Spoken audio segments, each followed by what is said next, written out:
Line Cook, how you doing? How you doing tonight there?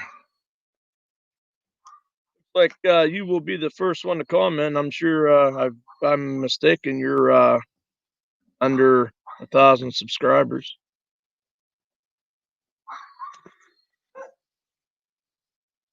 Just sitting out here. It's starting to get dark already. Not sure how many more streams I'm going to get to do outside, but I got a pretty good setup here. Hey, Josiah Danbury, nice to see you. Frontier Survival in the house. That's who we're going to be talking about tonight. We got Wildman 307 Outdoors. Thanks for stopping in. Buckeye Hunting and Fishing. We got Raymond Williams. Grant McIntosh in the house. Daddy Duck 365. Bull Daniels. Finally caught me live. You caught me right at the beginning, and we got the line cook. He was quick on the guns tonight. Said he's doing well.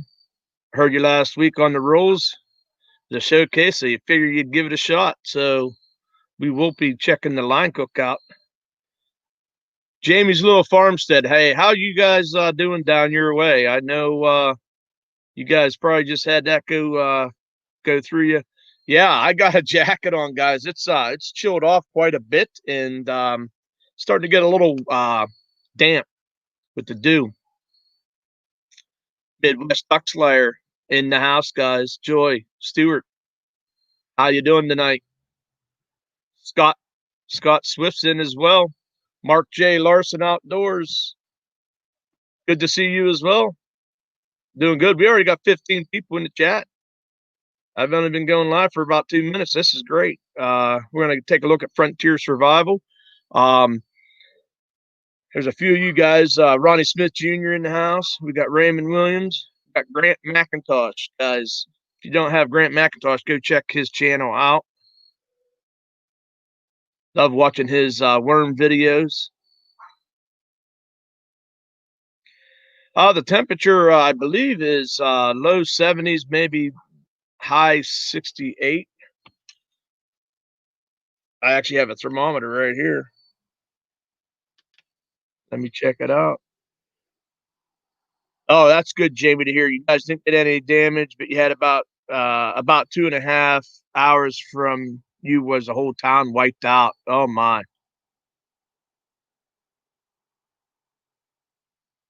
Raymond Williams saying hello to the line cook, Midwest Duck Slayer. You didn't know that I was this cool? 12 days and a wake up. Let me see here. Yeah, it's saying it's about probably 68 degrees. Man, that sun went down, man, and it just right now it killed off quick as that. L Dubs 53 Outdoors. Nice to see you in here, guys. So what we do here, Tom Cutledge, just jumping in here.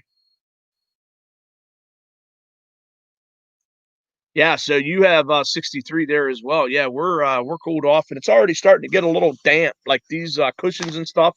We do have a cover that we got to put over top of them and stuff. And man, it's getting really damp. I got 14 guys in here. Let's share this thing out. Let's start taking a look. We'll take a look at Frontier Survival. Frontier Survival. Leave me a comment in the chat there if you want me to if you want to come up on the live panel. If not, that's fine as well. I got some stuff that I'm going to go over, and we're going to try to share screen again. Worked out pretty good last week, and I want to try to do a little bit of that. Yeah, hit that thumbs up. Thanks, Daddy Duck.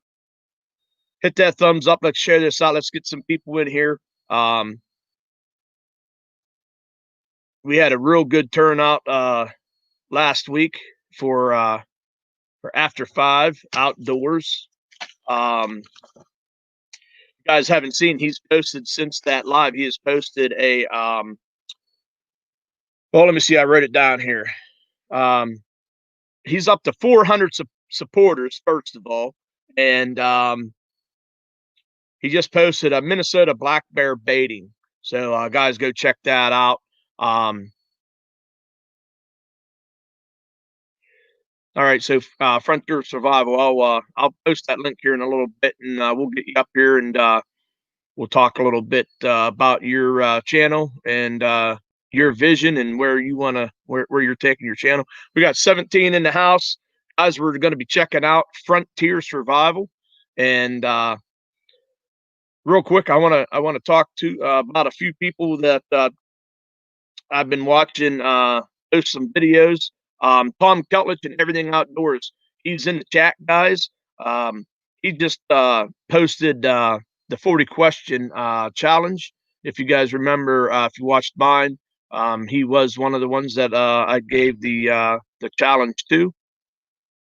Coffee Outdoors. Yep, hit that thumbs up. Thank you, sir. Coffee Outdoors, guys. You know, I talk about him all the time. There's a reason. He's a great supporter and throws out some great content on top of that. Guys, check out Coffee Outdoors. M&K Fishing. Also, guys, they just put out one that's surf fishing the Outer Banks. If you don't know, he's in the Outer Banks. Him and Mike and Kaylee. And I've already watched one of their videos. They're catching Spanish mackerel. They're catching whiting. So if you guys enjoy stuff like that, get over there and check that out. Yeah, the line cook. He has some great videos. It's going to be awesome to watch his channel, and to he's going to be the showcase for next week. He was the first to post tonight. For those of you 18 in here that don't know, if you're the first person to comment in my chat, 8 p.m. Sunday night, I will showcase your channel the following Sunday. So everyone in this chat, there's 18 of you guys. Be prepared to be hungry, because he does a lot of catch and cooks. And I'm going to tell you, when I share some of his cooking, we're all going to be hungry. Mo Homesteading in the house. Guys, Mo Homesteading, I just looked and she has a video up, American Bulldog. I believe the name is Lola Von Brow. And, of course, her new toys. So check that out for Mo Homesteading. Yeah, guys, it's a little chilly here. I do got the 3/4 shirt on here. Ohio Hard Knocks. Boy, tongue twisted. Ohio Hard Knock Kennels in the house. Everybody's saying hello to each other. So let me just kind of give you a little bit of background about Frontier Survival, and then he is going to come up on panel, and we'll get to talk with him. And if you guys have any questions for him, you know, feel free. And if he would like, he can answer. If he doesn't want to like. So what are you saying? Ha ha ha. Is it the way I pronounced it? Lola, right? Lola Von Brow. Tom's going to be right back. Okay, so 19 in the chat. I appreciate each and every one of you guys coming in here. Please, guys, share this out. Let's try to get as many people in here as we possibly can. I'm going to ask one of my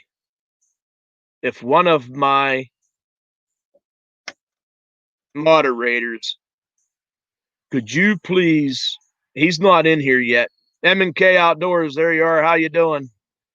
Just talked about his surf fishing in the Outer Banks. I would like one of my, I don't know what's going on there. Okay. One of my moderators to run Jakey Crack Outdoors. Guys, he's at 493. I know if we keep running that, there's 22 of you guys in the chat here. If you guys could pick up Jakey Crack Outdoors. Now, you know I'm not asking you just to go over and subscribe to his channel. What I'm asking you to do is go over there, check his channel out. You're going to like it. And subscribe the correct way. Give him a nice comment. We're trying to get him to 500. Allegedly Outdoors in the house. NKR Fishing and Outdoors. Thanks for stopping in here. There he is, hunting and stuff with J&J. I'll probably chop this up. But cool, Keist, thanks for stopping in. So Jakey Crack Outdoors, he just posted weekend in ANF preseason trap prep. So as you guys see, it doesn't look as bad on the screen there, but it is getting a little dark. I'm going to turn my light on here, and oh yeah, that brightens it up. I don't know if you guys can see, got a beautiful, there's Boxy's container garden right there. Doing well. I just picked a watermelon and cut that up, and to my amazement, it was pretty good. Yeah, another one that I have here is Allegedly Outdoors. Check out his video. It's pond hopping compilation, lots of variety. So check that out, guys. You guys know Trapper J went live today scouting, and if you guys haven't seen, he's got a new blowgun that he's using. Pretty cool. All right, Frontier Survival. He's at 385 supporters. My challenge for us tonight, there's Geo Bushcraft Outdoors. That's actually who I found Frontier Survival through. And if you watch any of his stuff, video of the new personal best cat will hopefully be out this week. That's Allegedly Outdoors.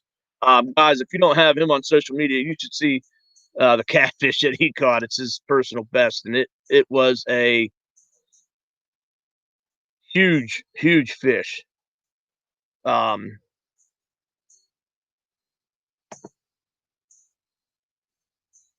it was a beast. I was gonna say a pig of a fish, but it's a cat of a fish. That's what I'm saying there. So yeah, so we got some people putting down Frontier Survival. LNS Outdoors, thanks for stopping in here. We're checking out Frontier Survival. He's at 385 supporters. We're going to momentarily get him up here on panel, and we'll talk to him a little bit. He has 21 videos, guys, and he's got 4,261 views on his channel. So let's try to get him to that milestone of 5,000 views. But most importantly, I think 15 supporters. Now remember, supporters, we've got to make sure we do this the correct way. Get over there to his channel, check out a video, watch it full, leave a genuine comment, and then subscribe. But he joined, it says that he joined back in September 25th, 2011, but he just started posting videos about a year ago, guys, under the name Frontier Survival. What I do want to do is I want to read you guys his about page, so you guys have an idea what his thing's all about. Okay, guys, it says here, be prepared to get outside. We here at Frontier Survival want you, the audience, to learn as we go about in the wilderness and urban survival, bushcraft and primitive camping, self-reliance and preparedness, homesteading and primitive wilderness living. We will do our best to make informative and entertaining videos of these subjects. We will also do occasional reviews of outdoor and everyday carry gear. Also, you never know when we might just add some other type of topic we might want to discuss and entertain with. With that said, don't forget to subscribe, like, share, and smash that notification bell so you know when we drop a new video. And you guys will know his, you'll get to learn his saying, and it's, you got to have drive to survive. That's pretty cool. And the gentleman's name is Heath Ward, and he's Frontier Survival. So he has 4 playlists, guys. And in these 4 playlists, it contains all 21 videos. Okay. So trying to get this thing situated here. So the four playlists: gear, product reviews. We have live streams. We have 3 videos in that one. And then, of course, you've got to have drive to survive. And guys, he has 8 in there. And then his last playlist is Bushcraft Skills, and he has 4 videos in that as well.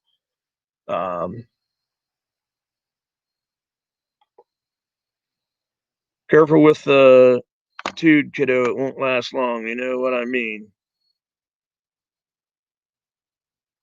So NKR Fishing. You don't want to mess with old Mo Homesteading. She's a moderator for a reason. If you want to come in here, enjoy, talk, I'll make sure I shout you out. Heck, you leave me a comment, I'll check you you out. I know you've been in here before, and we'll check out some of your videos, and maybe next week I'll let you I'll mention your channel with your latest video. Talking with that, we got Live More Outdoors. He just posted sheeting walls and trusses. If you guys don't know, he's setting up a 20, I think it's 24 by 24 garage. Pretty much doing it all himself, and he throws some tips in there, guys. And you'll understand that you know, he knows what he's talking about. I don't know his background, but he knows his construction. Magnificent Germany with Darian. Thank you for stopping in. Hey, N and K, that's fine. Just got to watch how you go about things. You don't want to be perceived the wrong way. I don't have a problem with kind of joking around and stuff. Just watch how harsh you get. So, Jakey Crack Outdoors, guys. I want his link getting ran as well tonight. He's at 493. We need to get him to 500. As well as Frontier Survival. I need 15 supporters to help him get. I'd like to see him at 400 before I hit this end broadcast. Yes, and Frontier Survival is in the house. I want to kind of go over a few of this, and then I'm going to bring him up. I'll probably bring him up after the second share that I have, and then we'll talk a little bit about some of the other stuff. So let's take a look at his first playlist. I got 25 of you guys in the house. Make sure you're hitting that thumbs up. Share this out. Let's get some people in here. The Field Guide, nice to see you come back this week. I really appreciate it. You had a lot of good input last week, and I really appreciate you helping make my lives a lot better. Thank you very much. All right, Midwest Duck Slayer missed something. But so the first playlist. Let's take a look at this. It's the gear and product reviews. So this is pretty cool. I don't want to show you guys the whole videos, as I said last week. So I'm going to share. I do believe if I can do this right, I have the video. Oh, Daddy Duck, don't start that again. I'm going to tell you what, Daddy Duck, you need to take one of these with you then. If you're going to go and decide between blueberry or apple cobbler, make sure you swallow it down with some unsweetened tea. Yeah, he bragged about it last week too. So the first one that I want to show, and I am going to share this, is it's called the Old Hickory Butcher or Bushcraft knife. Now, this is one I believe. Yeah, you got the sweet tea. But guys, I believe he says you can get this on Amazon. It's like between $9 and $12, so it's something that's fairly cheap. It's a decent bushcraft knife, and let's go ahead and I'm just going to take a section of it. I'll pick up right where he just mentions what it is, and we'll watch it through to where he. I think I'm going to watch it till he'll show you a ferrule rod as well. So let's watch this, guys. Take your time there. I will try Tampa Boys Customs. Guys, if you haven't checked them out, they make like mini bikes and stuff like that and race them around and stuff. It's pretty cool. Unsweetened tea is a southern sin. I know, Joy. If I can convert just one of you guys. But I got Allegedly Outdoors that's in here, and I know he's one that likes to back me on that. Mark Larson just picked him up. Scott Swift. apple cake and green chilies. Okay. All right, guys. So let me try and do this. Let's see if we can do this this week without any hiccups. We're gonna watch this old Hickory butcher knife. I'll remember this time to hit that share audio as well. We're gonna hit the Chrome tab and butcher knife.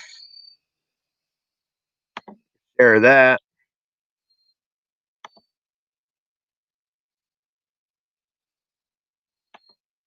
Swears by this knife, and I'm talking about the old Hickory butcher knife. Old Hickory right there. It's got a hickory handle. It's a 7-inch blade, high carbon steel, full tang knife. And it's just a regular old kitchen butcher knife, but a lot of people have modified it and, you know, cut down this part, you know, to make it more of a sleek knife. But it's a great knife. It stays sharp. It's a good knife to baton with. It's a good knife to process wood with, to build shelters with. It's just an all-around good bushcraft knife. It's not a Mora, but it's a good knife. I'll show you a little thing here on, you know, notching a stick. Now watch this.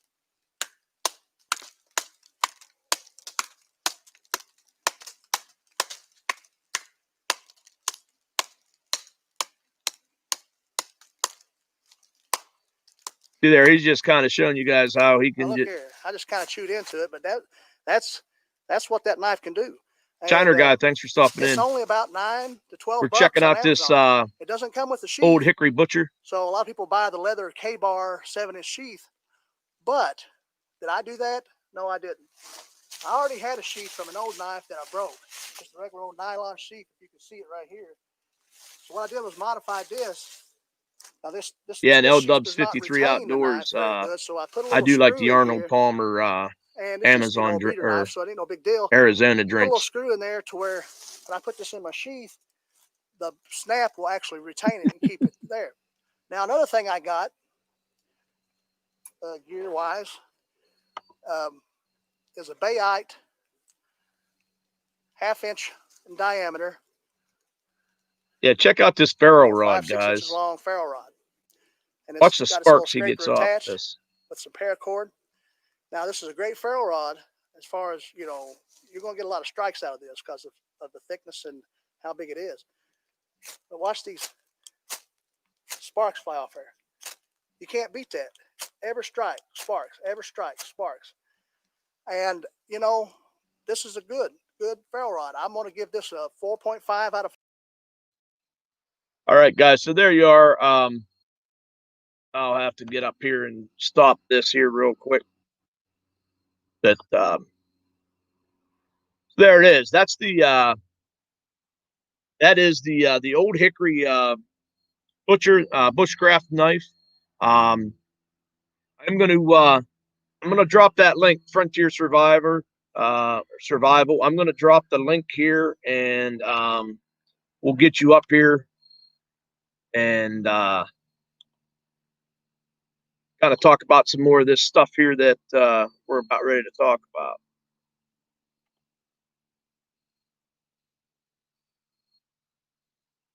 So there you go, Frontier Survival. If you can pick that link up and hop on here, please, those in the chat, just so you know, he is the only one that I will be bringing up on panel as of right now.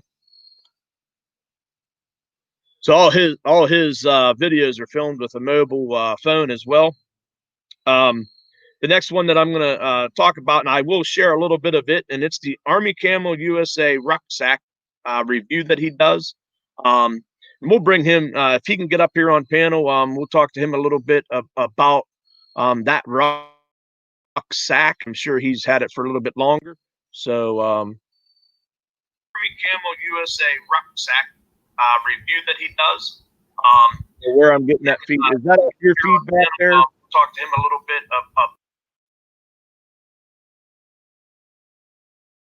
yeah, you're gonna have to probably I'd have to put some earbuds in or something.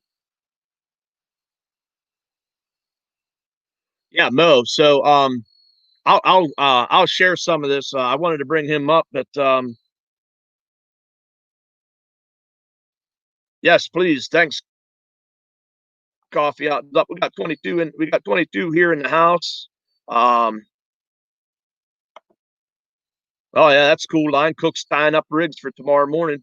He's going to be out there getting that catch and cook.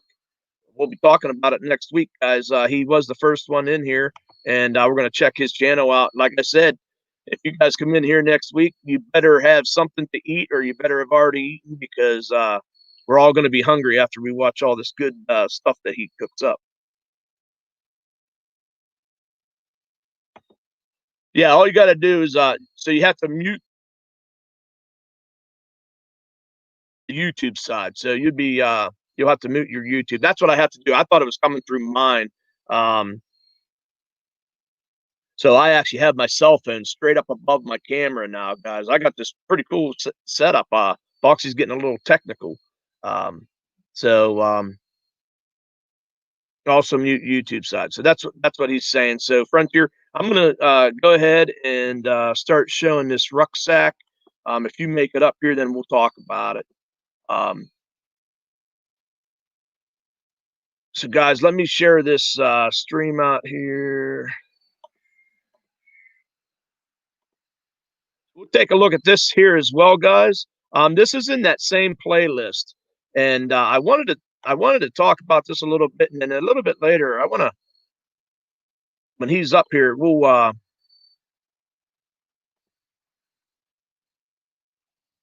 Right here, you got molly webbing that you can attach things to. You got molly webbing down this one side. Got compression straps on one side. Got a water bottle here. So we're sitting here. I brought Frontier Survival. He's up on here as well. I'm not going to go full screen, but I want you guys to sit here and check out this rucksack that he has. We'll watch it for a while, and then we'll get down and we'll talk to him a little bit about this. I know Mo just said that she is looking for a bug out bag. More like an admin pouch. Yeah, thanks. In that pouch I have a tire gauge, any Stanley screwdriver,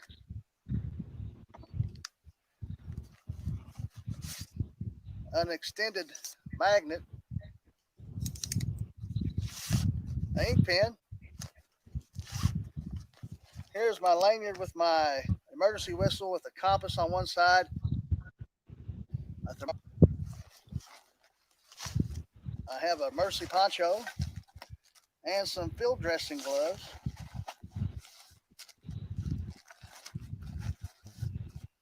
And this little zipper pouch.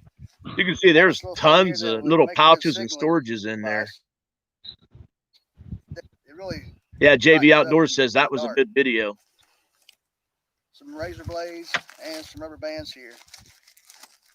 All right, guys, I'm going to stop this right now. There's a ton of other stuff that he goes through, but I want you guys to go and watch that video, especially if this is something that you guys would be interested in. So how are we doing tonight? Doing pretty good. Can you hear me all right?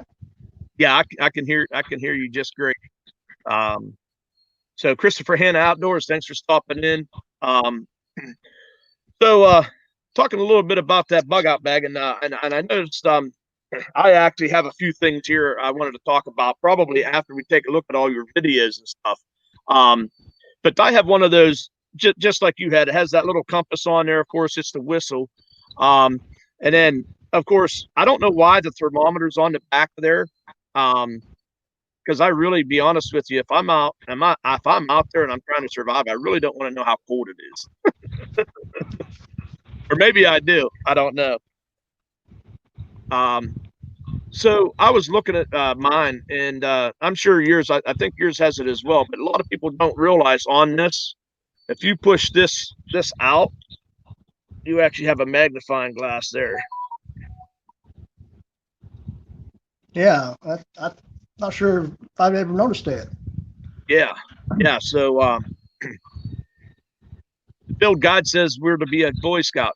So talk a little bit, maybe what really got you into no, I know it's more of a bushcraft survival thing, but in a little bit we're going to talk about even surviving the city. And at first, nowadays there's everything that's going on. There's a whole nother chapter to what you were even going over. But when we get into that, we'll understand what you mean by surviving the city. But those guys down there in Louisiana, Mississippi, and all that, with that hurricane coming up through there, they had to be prepared. And there's some of them that are probably in survival mode right now. Oh, no doubt. I mean, I would say that if you live in those areas, or say someone who was born in those areas, I'd say that they just were brought up being prepared. I would say, because hurricanes always hitting the areas in Louisiana, right, stuff like that. I mean, I'm Absolutely. not, but yeah, I mean, I haven't. I've always did like the outdoors and stuff. I was a Boy Scout Right. growing up, and in the U.S. Army, and Mhm.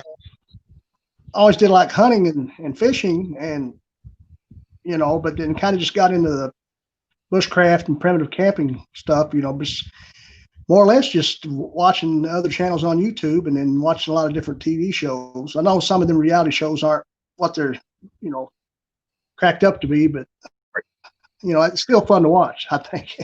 Yeah. Oh no, it is fun. It is fun to watch.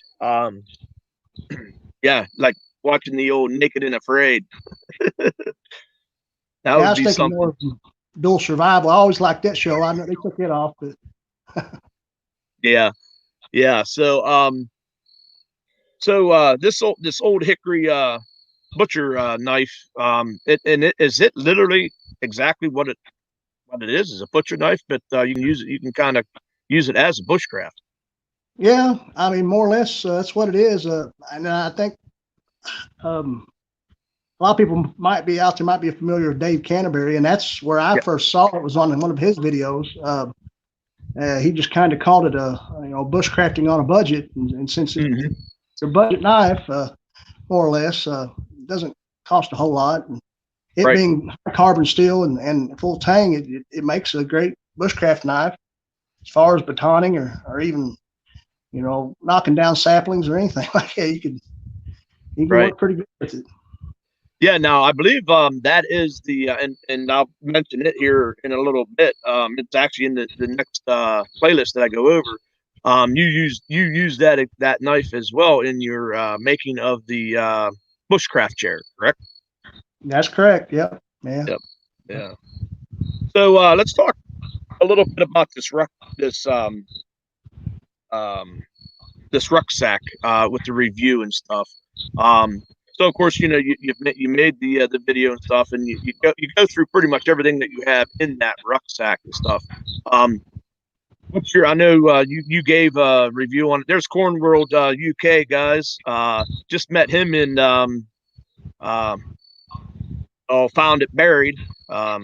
He's from the UK, and he just put up a video of the 1998 one penny. It's copper plated, still circulated. So if any of you guys are interested in like old coins and stuff like that, check his channel out. So do you still have the same regards to that rucksack sack? Is it holding up? Doing everything that you would want it to do, I guess. Yeah. Yeah. It's doing pretty good. I mean, it's actually a budget rucksack as well. I purchased it on Amazon, and everything seems to be holding up, the stitching and all. And I've took it out a few times. A lot of times I'll go out and not even actually film much, just or even take anything to film with, and Right. use it. And so far so Right. good. It's holding up pretty well. Yeah. So the next thing that you actually you did a review on was the Mossy Oak multi tool. Thank you, Coin World, for sharing this video out. Hopefully that brings some people in here, and they can help Frontier Survival guys. We're talking with it's Heath, correct? I have That's it right. wrote down. Heath Ward. Yeah. Correct. Um, Yeah. He's from Kentucky, guys, the Eastern Woodland, and you watch his videos, and you know he let you know where he's from, and he's got some good content, guys. So we have my mods posting his link. Please make sure check it out. Be a supporter, not a subscriber. We want good faithful supporters for Frontier Survival. We want to grow his channel. I'm looking to at least get you to 400 tonight. That's what I'm going to push for, and we'll keep updating and get somebody to let us know where you're at. But that's what we're going to do. So that multi-tool, pretty much like any multi-tool that you probably can get out. You know, there's a lot of them. I know Leatherman makes them, Mossy Oak makes them. Then you got all your knockoff stuff. You know, and like you said, and you mentioned something. There's a lot of stuff out there that's basically budget stuff that you can actually purchase for cheap and still do the job.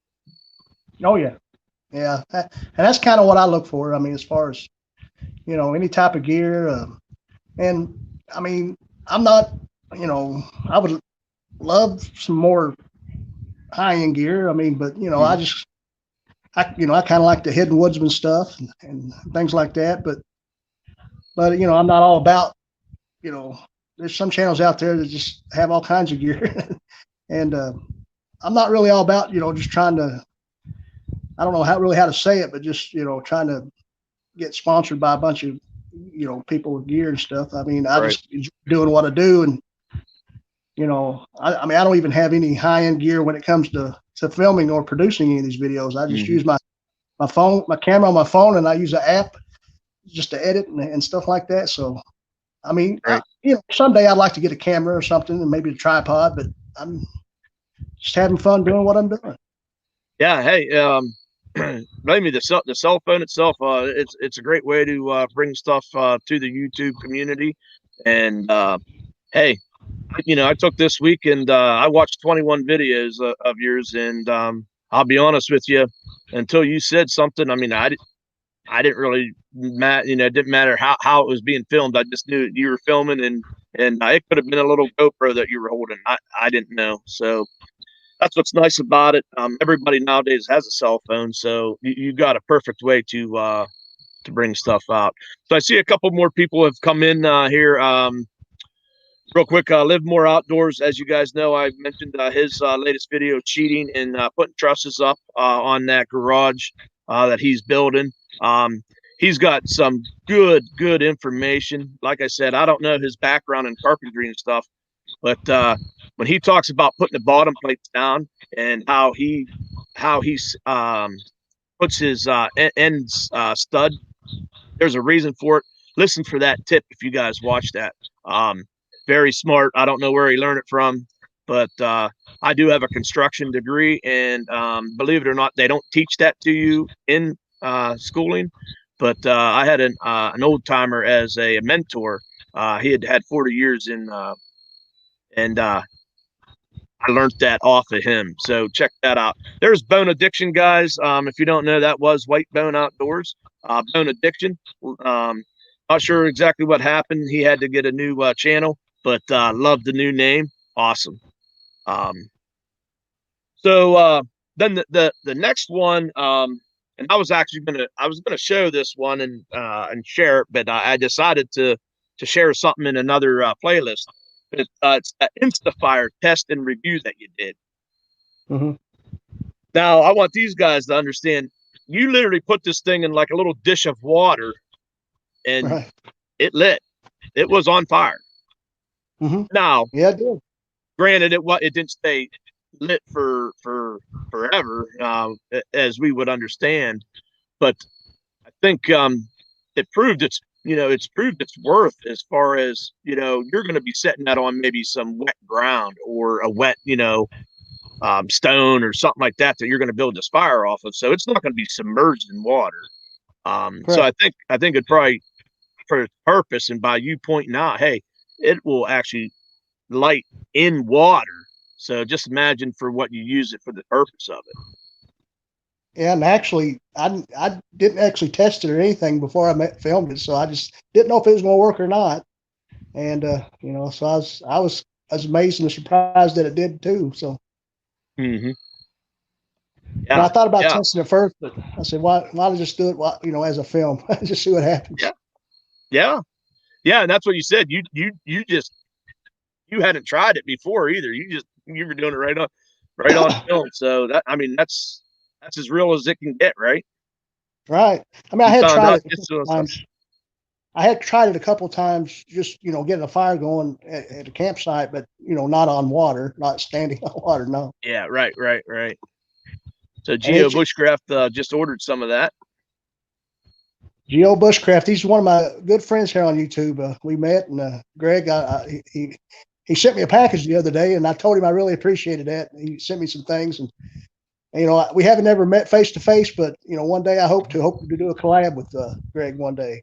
Yeah, that'd be awesome. As you know, I did do a collab with Greg. We went and did some bass fishing, and Yeah.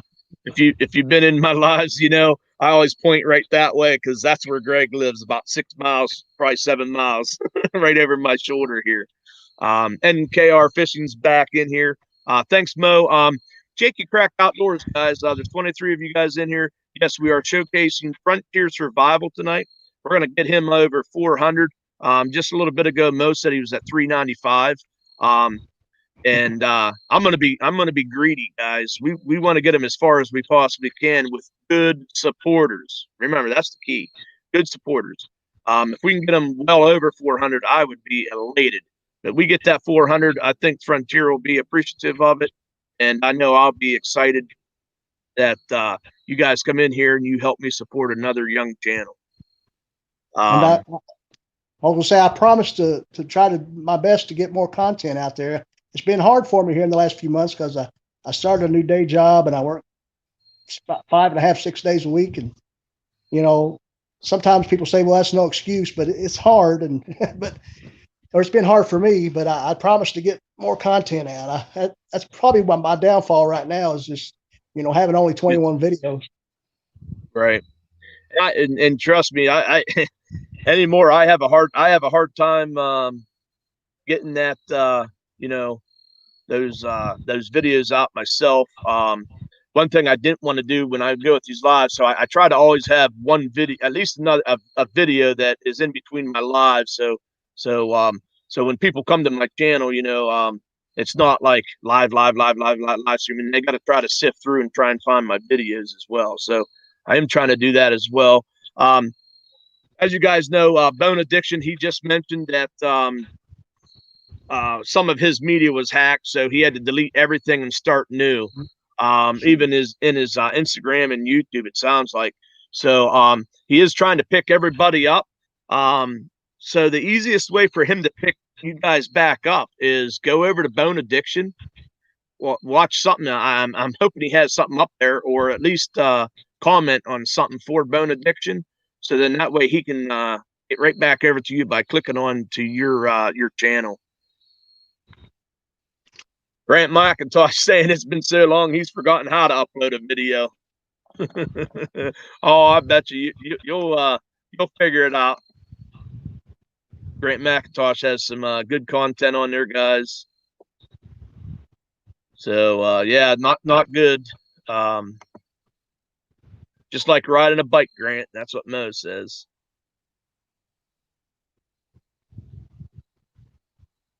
Mo, you might be talking about addiction, own addiction, maybe for the link. All right, so let's talk a little bit. Let's see, bushcrafting skills. So you build this bushcraft camp chair. Now the bushcraft camp chair, basically it's a matter of about 4 fairly straight branches or trees that look like they're probably about a good inch and a half around. Yeah. I don't know what you guys call it, but you take the 3 together and you lash it. Is that what it's called? Lashing? Yeah, I mean, you can, lashing, tie some good knots there. I mean, I don't think there's anything specific as far as knots that has to be done, but lashing it, wrapping around, more or less, it's just you make you a tripod and then add cross member there, Right, and then you put that cross member. Now you kind of sit on that and kind of lean back, and then like back of the V kind of more or less, yeah. support your back.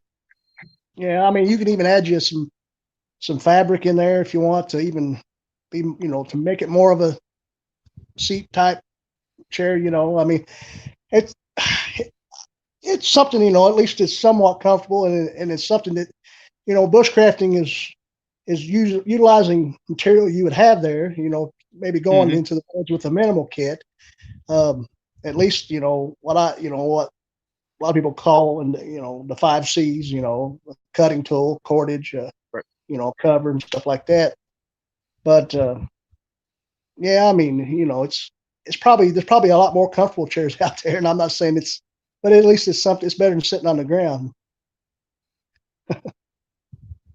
Yeah, better than sitting on the ground. And of course, you know how it is. You've been working, hard around, especially, when you're surviving or even just in the bushcraft, out in the bush, just nice to sit back and, even have something just to relax for a few minutes, But it's pretty cool. I hope everybody gets an opportunity and checks out that video. You building that bushcraft chair.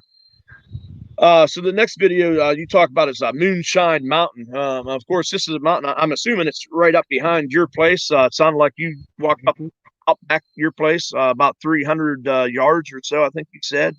So of course, it had a neat little historical background and stuff. I can't remember if you said was it your uncle or was it your wife's uncle or my wife's grandfather. Your wife's grandfather. That's what it was. Yeah, or that at least in Kentucky we call them papaws. Papaw. Okay. Yeah. So I don't know. You can let them go over and watch that video to find out a little bit of heritage back there, or if you want, you can speak on that now and kind of give them a little background on her papaw. Yeah, I mean, I never knew the guy myself, but my mother-in-law, which was his daughter, my wife's mother, she would tell me stories about him, and I mean, basically what I talk about in the video is about, and I just kind of titled that Moonshine Mountain because he actually made moonshine in the area, up around the area where I have my base camp, and it wasn't that it was called that, for a period or anything. I just kind of gave it that title, but there's some rich history there as far as him making moonshine, and he was just a self-reliant type person. I mean, of course, right. People in that era, say in the 30s, 40s, and 50s or somewhere around there, people were more self-reliant then. I mean, Right. everybody had livestock as far as for meat, whether it be hogs or cattle or chickens, and different things. And, a lot of times, and I guess you might not see that much now, but, there are people getting back into that, as far as with this homesteading, and stuff like that. So, so I mean, to me, it's just good. I mean, and there's a lot of younger folks. I'm 46, so I was born in the mid '70s and grew up in the '80s. So my generation, growing up, I had to work quite a bit, to get anything I wanted. But there's a lot of children now that I would say that more or less, some of them. Now, I'm not saying everybody's that way, but some probably don't, get things handed to them more than what I did growing up, or maybe even people of my generation. Right. Yeah, so we got After 5 Outdoors coming in saying hello to me and you. And as you guys know, I mentioned we took a look at After 5 Outdoors last week. He's up to 400 supporters. I just checked his latest video that he just posted was Minnesota black bear baiting. Guys, get over there and check that out. I'm sure he really appreciates everyone that come over and supported him and his channel. And hopefully you guys can check another great content video from Cody. So so the ferro rod fire. Now was that it didn't look like it was the same ferro rod that you used in the video that you had that big ferro rod that you were sparking with the butcher knife, the old Hickory, or was that the same one? No, that was just a little tiny ferro rod that comes on those survival paracord bracelets. I don't know if you've seen Okay. those. They're built in Yes. with the buckle. And Gotcha. the striker, That's right. That's right. Now that you said that, yeah, I remember it was. It's just a buckle, and then you have the steel, and you just spark right. it. So that was kind of neat. That was kind of neat to see as well, because something that that little, that would be a bracelet that you would wear, and for it to be able to cause fire, you know what an ultimate survival thing to have on you, and it really doesn't cost you much weight, because it's already on a bracelet that you're carrying, around. Yeah, that video there was probably where my channel kind of took a turn as far as gaining a few more supporters. Mhm. Before that, I only had a few short videos, just kind of, discussing the channel and what I planned on doing as far as, what I wanted to do with it anyway, and maybe Right. some more channel trailer and stuff like that. But Right. yeah, So, it's where I kind of took a little turn there, and I guess what I'd say is I didn't know for sure if I wanted to do a channel or not, and that's what kind of got me to thinking, hey, I can probably do this and enjoy it all at the same time. yeah, absolutely. There's I think one video, I think I show you talk a little bit about the guys that have helped you find your niche. Um, but I'll definitely check. I think that is one that I'm going to share. But the next one that I want to talk about is actually one of the videos that I have decided to share. Um, and that one is let me get that off here. It's the video that you had is a natural survival shelter. So, of course, I know you know probably the exact video that I'm talking about. Mhm. And the reason why I wanted to show this video here was a lot of times, when you're out, when I'm out and about in the woods, okay, whether if I'm hiking and stuff like that. Not so much when I'm hunting, because I do know pretty much the land that I hunt, and so I've already surveyed it. I know what's there and stuff. But so, like, say you go on a hike. I am always I try to be very what's the word I'm looking for? Observant of the things that are around me, because this video, to me, when I watched it, it was just you showing a natural shelter. But you mentioned about, hey, if you're out and about, and you got to get out of the rain, this natural shelter. Well, if you're not paying attention as you're hiking and stuff, you might be beyond something that, hey, you know what, we're in a bad situation, and I know where I've come from. I need to get back to a certain spot. You would actually focus on getting yourself back to that natural shelter. Um, so that's kind of something that I took from that video, and I'm going to show it here in a minute here, and then I'll let you kind of respond, if that's cool with you. Yeah, no problem.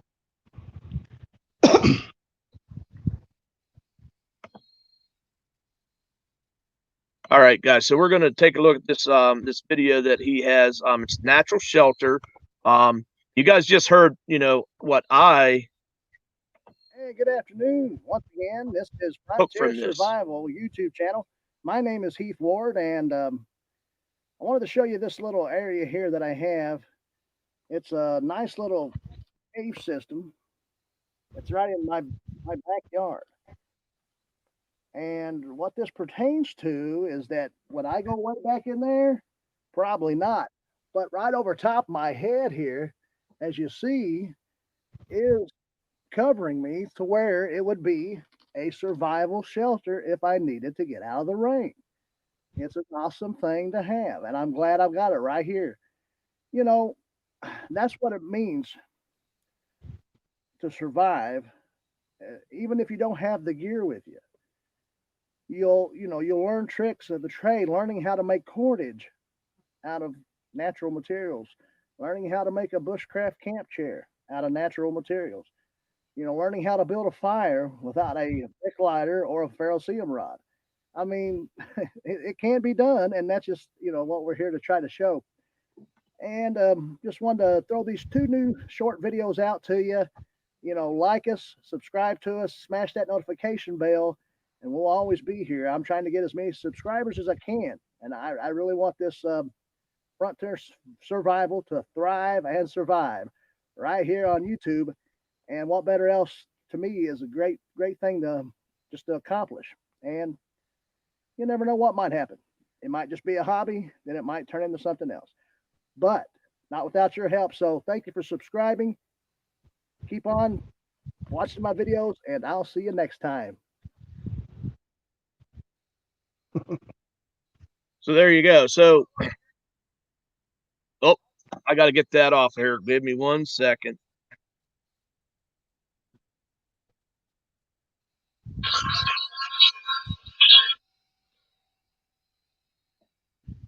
That was the next video that was coming on there.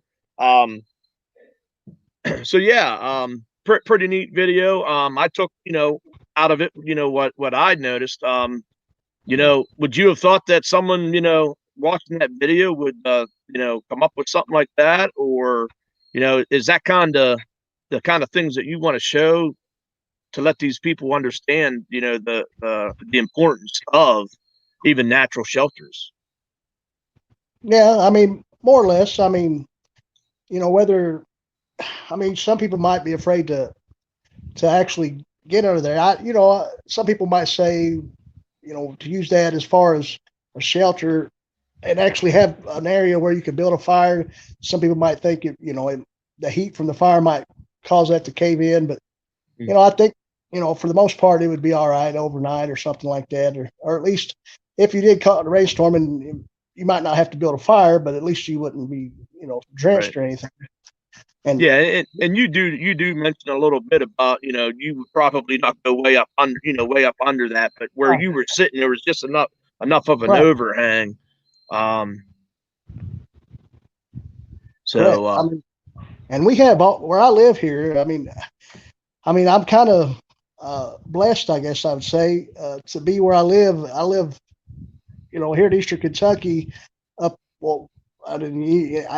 Where you live, you might call these areas what we call it a holler or a hollow. Yep. And the old holler. Yeah. And so where I live, I have my house here in a yard, but I mean, directly behind me is the wooded area. I mean, just wilderness, and then I have all kinds of those rock overhangs here. I mean, down the road, I can go down the road some and find some even bigger than the ones I was in the video. And that one in the video is just, like I said, it's in my backyard more or less. Right. I mean, I got to climb the hill a little bit, but it's not very far at all. So, I mean, a lot of survival bushcraft channels have to travel to do their videos when they're doing an overnight or something like that. I'm blessed to be able to be right here and just take a short hike. Yeah. Hey, Corn World UK, thanks for stopping in, man. I really appreciate that. Guys, like I said, you guys are interested in like old coins and stuff like that. And of course, he is from the UK, so you get to see he shows this 1998 British penny. Pretty cool. You guys want to check him out? I really appreciate you coming in here. I'm sure it's okay. Yeah, I knew it was really probably late over there. It's 2 a.m. there, so I really appreciate you hanging out with me this late into the night for you. Thank you, sir. So the next thing that was on there, and you guys probably heard it. It was starting to play because I was in your playlist. So as soon as one's done, the next one starts. And that's the fire starters. And then you say, it says the caption of the video is "Let's fire it up." So of course you go over some fire starters and stuff like that. Here when we get done here, I actually wrote down a few things, and I wanted to just share a few things that I did. And when we get to that, I'll explain a little bit more because I was just in a live the other night, and a lot of these guys that are in this live, I know a few of them were in that live as well, and they were talking about actual first aid kits. But there's something that you talked about as far as tinder and and taking stuff out. I don't want to get into it too much until we go through the other playlist, but So then you have a visit to your bug out location, which obviously is up behind your place. That's where the lean-to is that you have the tarp on it and stuff like that as well, correct? Nah, that was just I think the bug out location was just another area down the road that it's actually just a little bridge on the road, and it showed me going up underneath the bridge, and just kind of like a place to, if you had to bug out and get away from somebody, kind of hide more or less. Right. Yep. Hey, here's a hike with Mike. So it's nice to see he hikes. So I'm sure he has some sort of a bug out bag, and I'm sure he has some of this stuff that he has in his pack. So he makes sure if anything happens and he gets stuck out there. So hiking with Mike, if you don't have Frontier Survival, please get over there, check him out. My mods are putting his link up, and we're also checking out Jakey Crack Outdoors. We're trying to get him to 500, guys. We get him to 500, and he's going to be doing a giveaway. I see Mills Outdoors just come in. He's lurking. He's got his eyeballs out there. You guys didn't know he actually just went live here not too long ago. But he has a Mills Outdoors has a video up, guys, that I checked. It said he had fishing tackle stolen. He was there to help, and they ended up catching some fish. So you can check that out. That's Mills Outdoors. And I can't wait. Probably not to my next live, but the live after that, I'm going to have my coffee mug. But I'm going to make it an unsweet tea mug. So how does that? So Jay's Catfishing is asking for the links to be posted. So if we can at least get Frontier Survival, his link up there, and we can get Jakey Crack Outdoors. And to my moderators, as you guys know, you can post any other ones as well, but definitely Frontier Survival and Jakey Crack Outdoors. So we get into the next playlist, and this playlist. Oh, I got a big old bug on my screen here. So your kind of your theme or your saying, I guess. I guess your catchphrase, however you want to put it, but it's you got to have drive to survive, and I like it. It is catchy, and so much truth in that. So that's your next playlist. I think you have like 8 videos in that playlist. So I do want to hit a couple of those. So the first one you have is a hike in the eastern Woodlands. Now, for those that don't know, that is eastern Kentucky, correct? Correct. Then this is the one that I kind of alluded to a little bit earlier. You said surviving in the city. So, the first thing I thought, surviving in the city, I was thinking what's going on nowadays and trying to survive some of the stupid stuff that is being left go unattended to. But yeah, Hike with Mike loves it. He says he loves it. Drive to survive. So that is pretty cool. But what you do talk a little bit about I guess natural disasters, like if a tornado comes through or a hurricane, which just went, come up through the Gulf there. And you talk about being more prepared to survive in situations like that. Which I thought was a pretty neat take of that. I don't know if you want to expand on that or not. Yeah, basically what I was just trying to do a video on urban survival. I just kind of, didn't want the channel to be all about wilderness survival, even though that's basically, where I like it better. But, just a little, video on urban survival, and then, I might do some more on that type of, but, it's good to have some type of, what they call a get home bag or a go bag, some sort, if you work in the city or something like that, especially in a more a real urban area, like say New York City or something like that.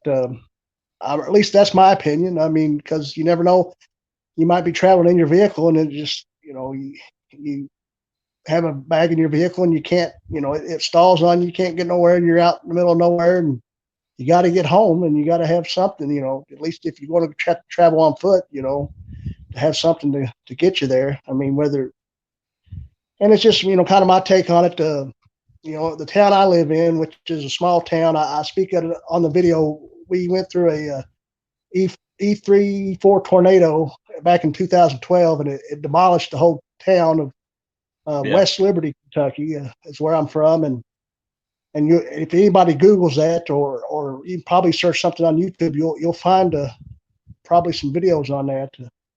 And it demolished the whole town because the town kind of lays in a valley, and it just tore right through the mountains and came down in and just kind of got stuck in and tore up all these.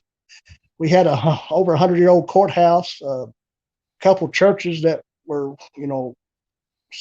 least a century old or, a little bit less. And of course, things have been rebuilt since then and things are looking good.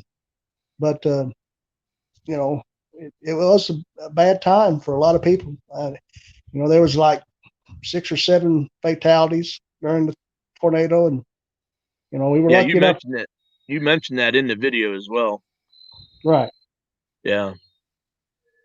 And I kind of done it on the anniversary of the tornado.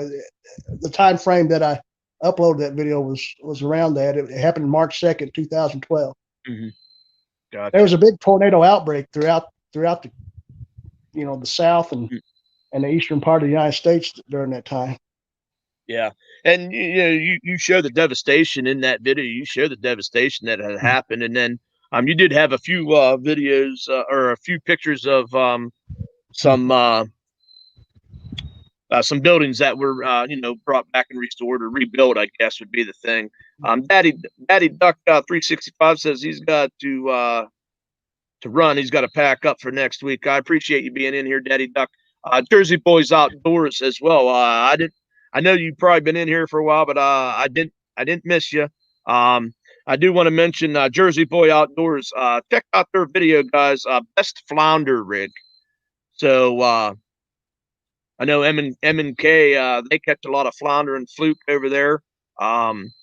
But check out Jersey Boys. They got the best flounder rig. So check that out. So of course, the next video that you have there's social distancing in the woods. And when this all broke out, I actually went for a scouting trip. I actually was trying to find some deer antler sheds, and all I found was 2 golf balls. And I actually went down and got my, I don't call it a rucksack, but I went down and got my backpack that that I carry when I go scouting, or I even use it when I hunt. And it's funny because I really I haven't done anything with it since then, and 2 golf balls are still in there. But I couldn't find a shed antler, but I found 2 golf balls.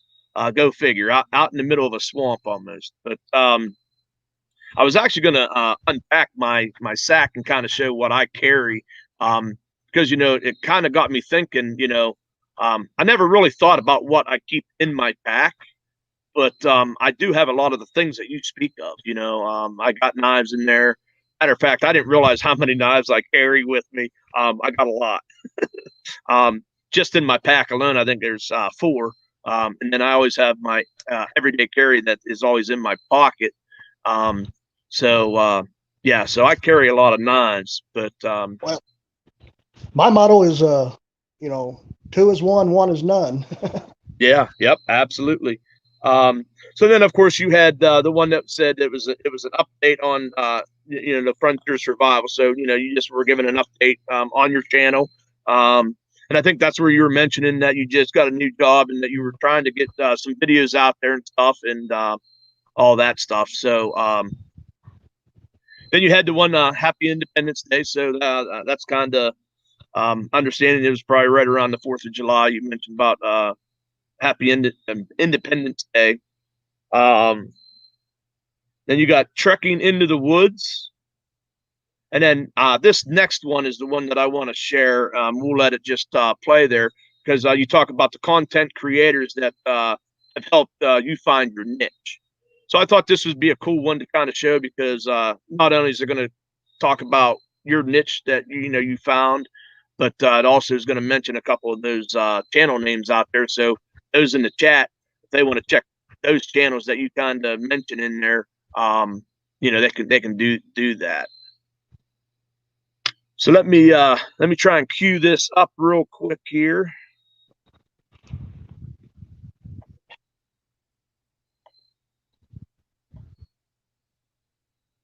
This, guys, is in the playlist. You've got to have drive to survive. Yeah.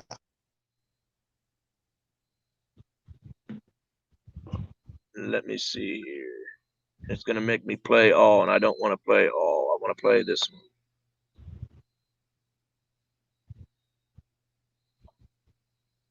Bear with me, guys. I will get this.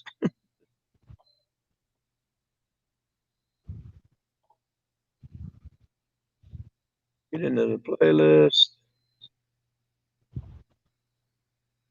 Yeah.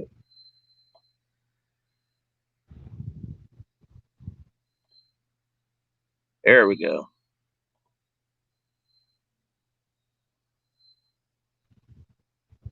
Hello there. This is Heath Ward, and this is Frontier Survival, a new YouTube channel right here on YouTube, of course. And what we're going to do here is talk about survival, urban and wilderness survival, prepping, homesteading, just self-reliance at its best. And I've always loved the outdoors, and I always loved being in the woods. And doing this and watching some of these other channels here on YouTube has got me to realize that this is what I need to do. I'm still learning, still honing my craft, I guess you'd say. But there were some things that I was skilled at, but other things not. So I'm learning. And I'd like to go ahead and give a shout out to some of these channels I've been watching over the last few months that have shown me some things and, just learning different things. And starting off would be Dave Canterbury. I've watched his channel for quite a while, and there's a lot of things I've learned on there. Corporal's Corner, the Green Beret, also Drop Forge Survival with Chris Thorne, and Fowler's Makery of Mischief is one. Coke Cracker Bushcraft, Bushcraft Bartons, My Self Reliance, Joe Robinette, just to name a few. And there's a lot more out there. Dynamic Prepper, I like his videos on gear reviews. And of course, Big Red EDC, because I'm a big EDC fan and I love knives, and and just that's kind of what got me started is watching a lot of videos on gear, and then I started wanting to put it to the test and build shelters and learn how to build a fire, different things. And so I'm going to start my own channel. I've already dropped the video out there, kind of my trailer video, and I'm going to title the channel Frontier Survival. I live in Kentucky, so it's the Eastern Woodlands, and a lot of crazy things going on out there. And I'm just starting my first video, which was just a trailer more or less. So far, has only gotten 3 views, and I have gotten 1 subscriber. And so I'm hoping things will get better and build on. But I'm learning, and I just want to make videos to help other people learn, and maybe we can learn together. I'll do videos on homesteading, preparedness, self-reliance, urban and wilderness survival. And you never know, I might make a video of something else that might entertain somebody. So it's just all going to be good. But I appreciate it. Just like this video, subscribe to my channel, and tap that notification bell so you'll know every time I'll drop a new video. And soon we'll go out in the woods, and we'll do some things. Maybe build a shelter. We'll do some gear reviews as well.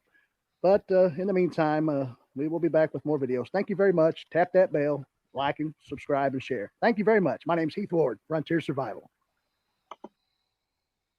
There you go. Kind of all in a nutshell there. You kind of go over what kind of how you created Frontier Survival. and give us a little bit about what you want to do with the channel.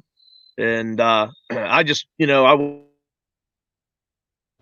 want to tell you that I go out and the content that you have up there, and as you're able to do those little videos and get them put up there, it's only going to get better.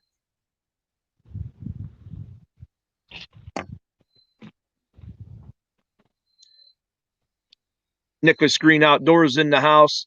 I did see, Mo, that you mentioned we got some trolls in here. As you know, guys, if we got trolls running around, that means we're doing something. We're doing something right. They probably do not like the fact that we're helping each other out, and we've got a tight knit community here. So for those moderators that are taking care of business, I really appreciate that. So you guys are getting a lot of buffering, or is it just Geo Bushcraft getting that?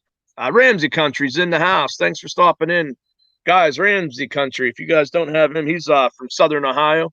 Likes to do a lot of shooting and stuff like that. Go check Ramsey out. So one thing I haven't talked about, and I learned this in your from your channel.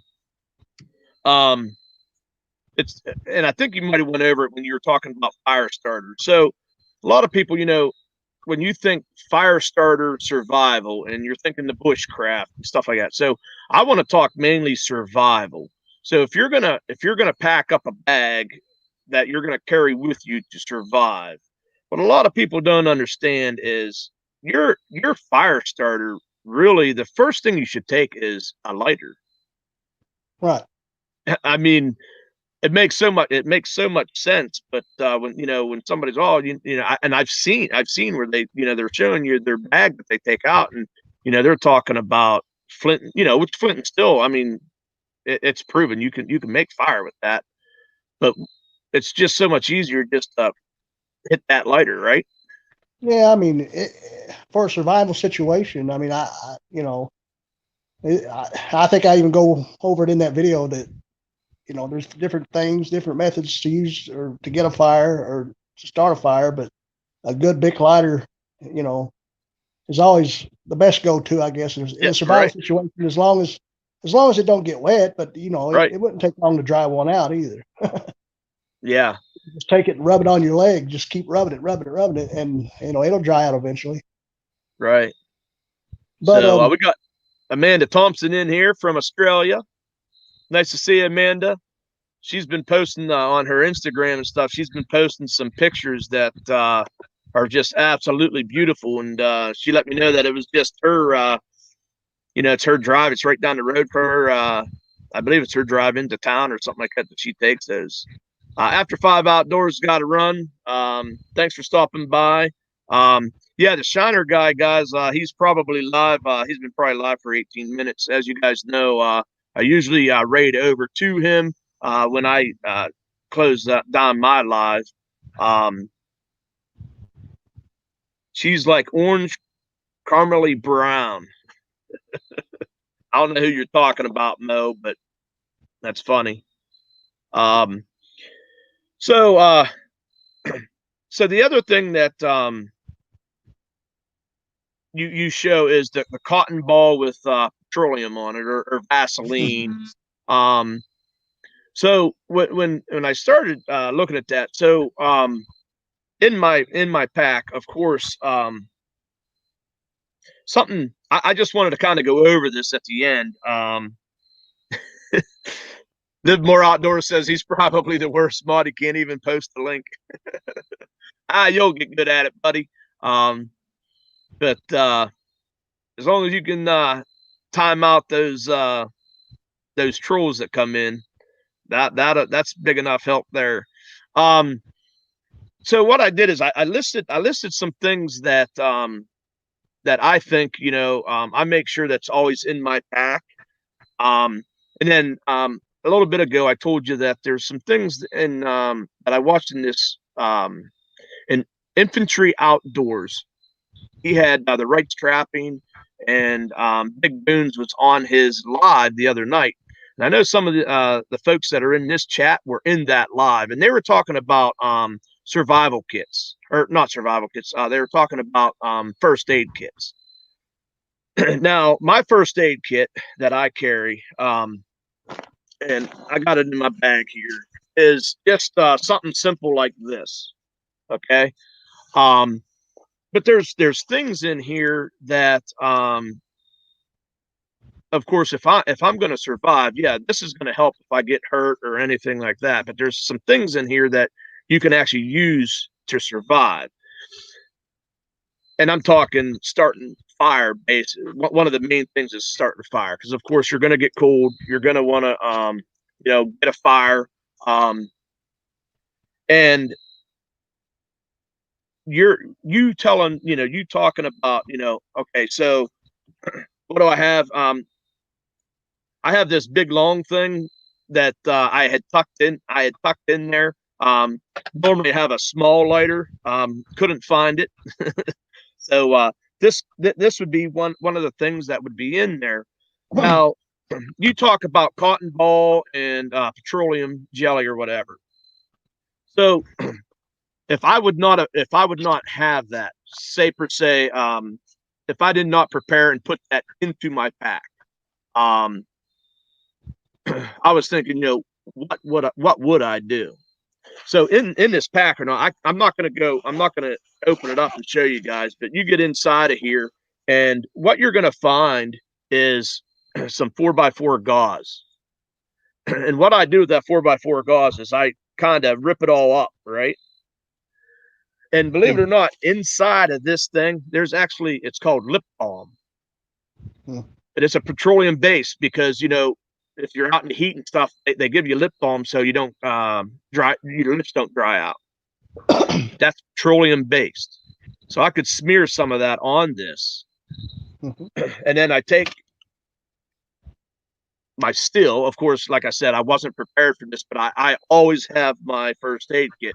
And when they were talking about things that you can use, so I got my flint and still, and that would light. So kind of watching your video and stuff, I was thinking, what if I wasn't prepared? I always have my first aid. So that was one thing that I noticed that I could have possibly done. But this is one of the knives that I have. It's a cheap, I got it from Walmart. I think it's an Ozark Trails. I thought it's pretty cool. It's got a lot of things on it. Of course, your flint and steel, and of course, the blade itself. It has this nice little light that's right here on the end, so you got some light. And of course, if you're working with the knife, it shines the light on there. So if it's dark and I'm trying to fix something, but another thing that I was thinking about was in this in my kit. So I'm thinking of, what else could I use for tinder or anything like that? Maybe I used up all my gauze pads because I was bleeding or something, and I used that all up. So I put a lot of stuff in these little pill bottles. Most people have them. I actually put milkweed in it. I use the milkweed for to check the wind. But the other thing that's in my kit is, believe it or not, is Q-tips. Okay, so I just did this just for example, but I have taken apart Q-tip. Now, of course, this is going to be flammable too. I'll be able to put, once I get this thing lit, but I would take that same lip balm and put on there and then stack it over there. It was just some thoughts that I wanted to kind of take from that live stream that I was on, and some of the things that you mentioned in your videos, and kind of share it with these people. I think, when you're thinking about all the ways to basically start a fire, there's more ways than you think, and there's more things accessible to you that you can use. Of course, I always make sure my first aid kit I mentioned down here, you always a space blanket you can use for so many things, whether it be a tarp, a shelter, to wrap up in, of course, to be hot, or if you're cold, to stay warm. But using it as a reflector, if you need maybe reflect the sun so a plane passerby can to see and stuff. so many things that's great for.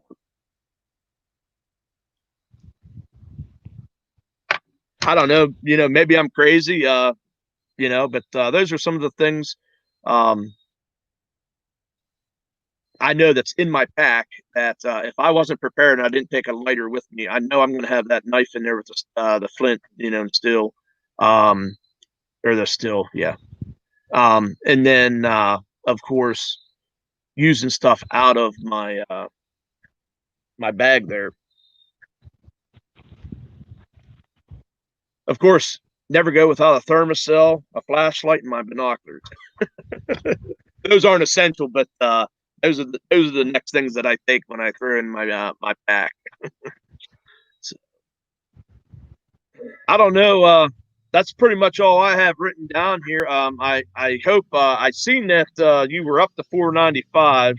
I'm gonna stay. I'm gonna stay live. You can stay up here on panel as well,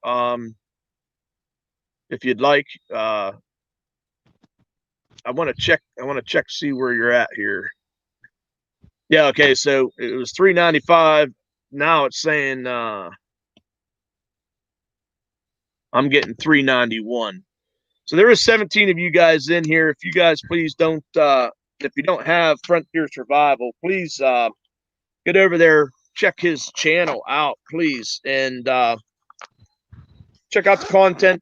Make sure you're doing it the right way. Be the supporter. Watch videos in full.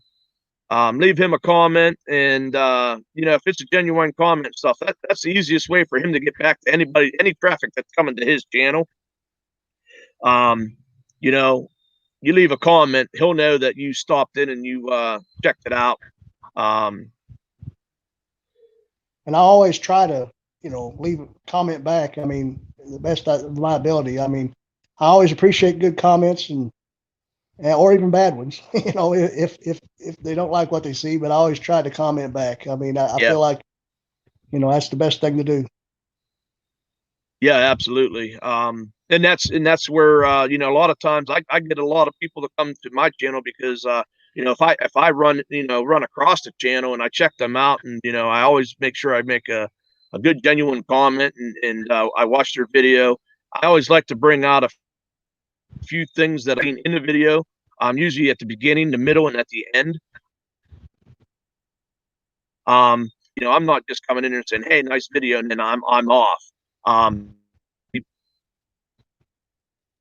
I just pushed on a bug, and I thought I shut everybody off. I genuinely watch the video, and I make sure I bring those three elements out: beginning, middle, and end of a video. That way, the creator, if you're reading a comment and they comment about stuff throughout that, I don't know what's going on here. My light just went out.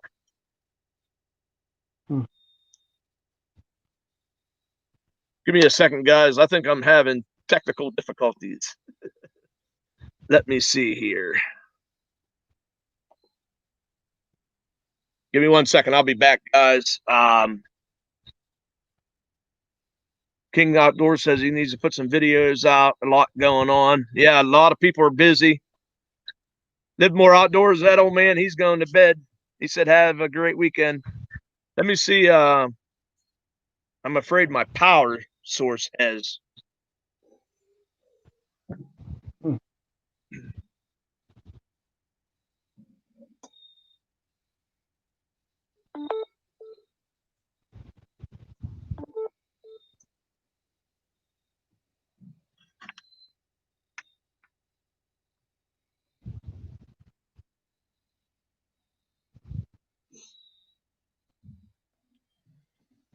All right, guys. Not only we got power, I'm blinding myself now.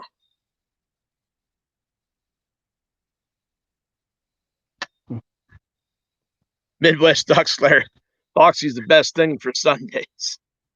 Dedicated, bringing free education to the community. What I like is the fact of like Frontier Survival.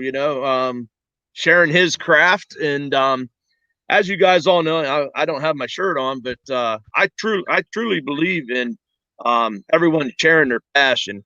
And Jay's catfishing's in. saying thanks. He needs one more for 940. But I truly believe that, and I like to try to express that the passion that you share for the outdoors. You're bringing content. Just like your about page said, you're talking about bushcrafting, you're talking about primitive camping, homesteading, and stuff like that. It's so great to see people share that stuff, because there's might be something that you're doing that I might try, and it might be a better way. Or if I'm in a situation and I can remind it's just stuff that people shares. If you're ever in a situation, I remember this time when I was watching this YouTube video, and this is what they did, and it kind of helped you out in that situation. Oh yeah. Yeah. I mean, it's just,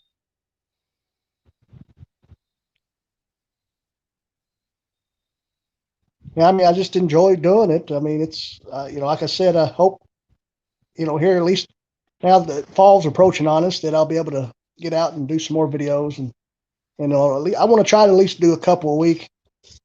I have tried my hand at live streams, and I've done 2 or 3, and Yes, a few you did. people stop by.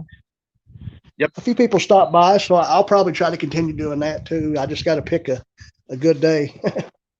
Yeah. Yeah, that's so of course, as he mentions that, guys, there's only 14 in the house. I'm not sure how many of you guys are new, but I do live streams every Sunday night at 8 p.m. What I do is I showcase channels that are under 1,000 subscribers, supporters, I like to say. And how I do that is, if you're the first person to actually comment in my live at 8 p.m., you're the next channel that I will actually showcase the following week. So this week is actually, or tonight was the line cook. So we will be checking out the line cook. As I said, guys, be prepared to be hungry next week, because he does a lot of catching cooks, and so we're going to be seeing some food prepared, and probably make all of us hungry. But he's got some real good recipes out there. Mo Homesteading says that because you mentioned about it, and I mentioned about it. I see King's Outdoors mentioned about it. She says, I think that's what all the outdoors guys are saying, is that they are ready to get into the woods. And isn't that the truth? But yeah, we've been going live for about an hour and 33 minutes. I see Josiah Jamberry. He likes to come up here on panel. So I'm going to throw it out there. Anybody that wants to come up here, let me see here.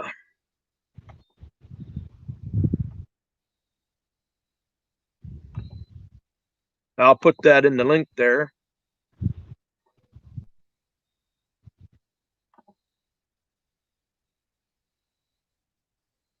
Yeah, the line cook saying thank you. And King's Outdoors, what do you mean? How do you do that? Yeah, we're not canceling hunting. I will be an outlaw. I'm just saying, period. Hands down, I'm an outlaw if they try to cancel hunting.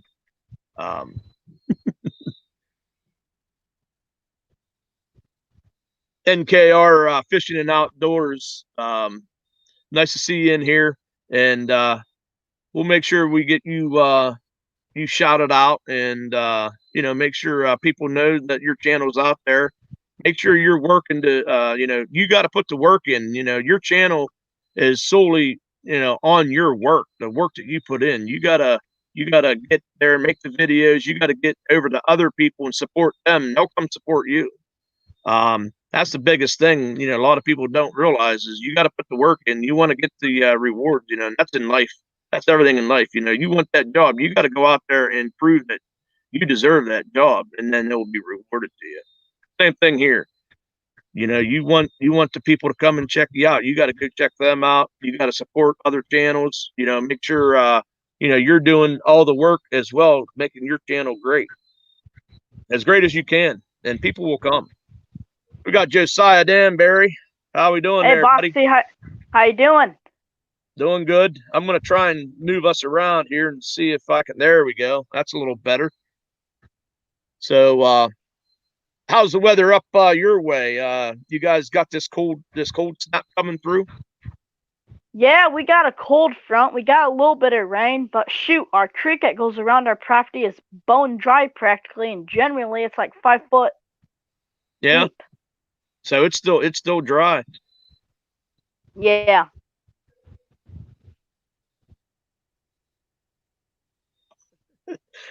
Midwest Duck Slayer is telling Kings Outdoors to send him $50 and he can get them online with me. Midwest, I better get a percentage of that. Yeah. So how's your pond? How's the pond in your backyard? So Josiah, he's got a couple of videos of him catching some bullheads in the pond. Yeah, it's pretty good. That's gotten pretty shallow too. Yeah, pretty shallow. Yep. And Mo's kind of educating NKR fishing, you know. And yeah, listen to what Mo's saying there. You know, we don't self-promotion. Trust me, I will promote you. You come in here and do the right things. I will do my best to make sure I let everybody know that you're in the chat and that they can come over and check you out. And if you comment on my chat first thing on 8 o'clock, we'll come over and check your channel out and we'll showcase you. Guys, Best Friend Outdoors. I don't know if I mentioned he's in the house. I just seen him pop up. You guys got to watch Radiator Rico and going through the Trapper J. You always get a shout out, buddy. If you guys didn't see, Trapper J was live today scouting. I wish I could do that, but I know I don't get good service, so I probably won't be able to do that. But that was pretty cool. I didn't see that. What was he scouting for? He was down in the swamp waters. I didn't. When I got on there, I was only on for a minute, and he shut his live down. So I believe he was probably scouting for trapping, or to use his blowgun. Not sure. Trapper Jay will let us know here. It turned out better than you thought. Guys, if you haven't seen, he actually has a video that he has a blowgun. That thing looks pretty awesome.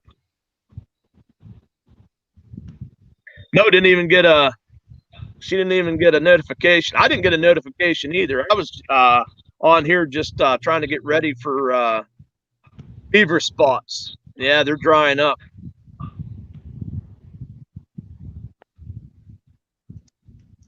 See, Trapper J, not only you get a shout out, but you even get your link dropped in the live.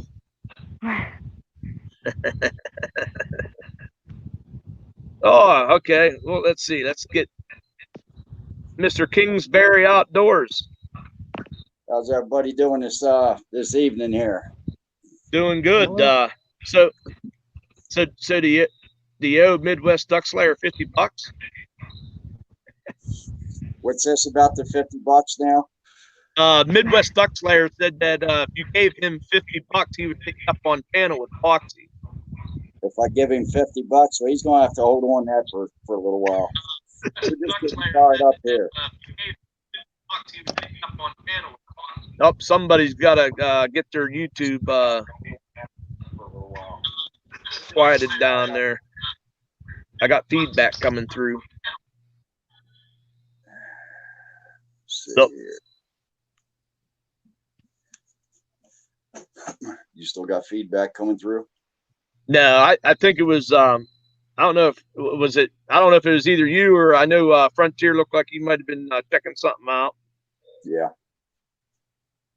Yeah, our water actually has went up. We got some weather here that we got some rain, so we're actually looking a lot better. Yeah. Yeah, today was a pretty nice day. I mean, it was all hot and dry last week, but then here this week we got a little bit of rain, but not much, but enough that we got a nice cold front. I mean, it was pretty nice today. It was probably like a 62-degree day. Mm-hmm. Pretty nice here in Pennsylvania. Can't complain. The weather's starting to cool down a little bit.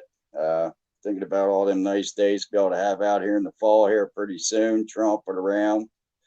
I do a lot of camping with canvas tents, and I got a little ammo can wood stove, and I pack up my pack and I hit the woods, and just a lot going on right now with all the stuff going on in the world. And, yeah. Not a clue fishing. Thanks for coming in. Really appreciate it. We were checking out Frontier Survival. He was up here. He'd been on the live pretty much the whole time. He was trying to switch to his laptop. Okay, that makes sense. So King's Outdoors. So you mentioned you're from Pennsylvania. Oh yeah. So I'm from northwest Pennsylvania over here. I don't know if you've heard of Pamatuming Lake. That sounds familiar. I've been here about 6 months. Originally from Maryland. Okay. So are you in southern Pennsylvania or?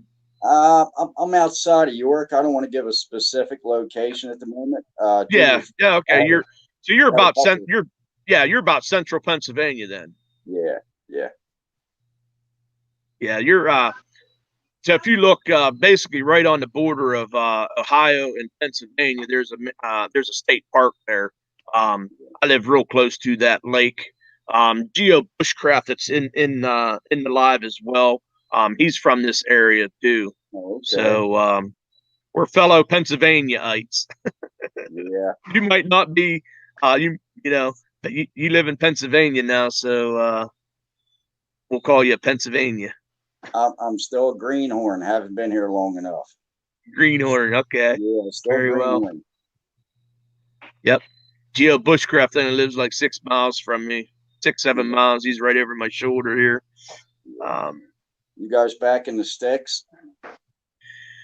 Yeah, pretty much. We don't have really what I would consider a big city. We got some, bigger towns north and south of us. Yeah. But most of the hey, turn that light on. Most of the towns, around our areas, pretty small. You would consider, I guess, me living in the sticks. The closest town to me has one red light in the middle of town. The town that, I guess, the vicinity that I live in doesn't. They have stop signs. Right. No, I've just been with everything that's going on. I kind of switched all my outdoor camping gear into more of a bug out bag at the current situation and everything that's going on. And I got a lot of gear I want to show and get to know some guys and try to build my channel up. But I'm kind of in the middle of so many things going on right now. I haven't had a chance to get it together too much, but this is a start. I appreciate you having me in here on your channel. Yeah. No problem. Glad to have you on here, and of course, I would definitely like to check your channel. Check your channel out. Please, if you would, just even if it's on this live stream, leave me a comment. That's the easiest way for me to get back and forth to everybody. I actually do go over my live streams, and I go back through and I watch actually the live chat stuff, so I can pick up, see if there's anybody that come in that is either returning or those that are new. Just so I always go over and check their channels and stuff out like that. As you've probably heard, that's how I do it. I get in there, check out their content. If I like it, I'm definitely going to subscribe, and I leave a good, genuine comment. And usually, sometimes I do, sometimes I don't, but usually I see them, come over to my channel as well. So, Jakey Crack Outdoors, he's in the house now. He's another guy. He's from the Pittsburgh area. Pittsburgh in the house. Yep, he's been up at camp doing some pre-trap preparation. Jakey Crack, I was running your link earlier tonight, trying to get you to 500, bud. He's real close to 500. He was at 593 or 493. I'm sorry, 493 when I started, and I wanted to try and get him seven more supporters in here. Yeah. Buddy says hi. Have Jakey Crack Outdoors. No homesteading's putting his link up. Amanda saying hello, Jakey. Yeah, deer season's coming soon. When's your deer season open up there, Josiah? Well, October. October. October 10th. Midwest Duck Slayers wanting to know if that was a bobcat you had there. Got to get my glasses on. Can't see there, fellas. Let's see what we got here. Nope, he's a tabby cat. Yeah, I'm an old man too. I wear glasses too.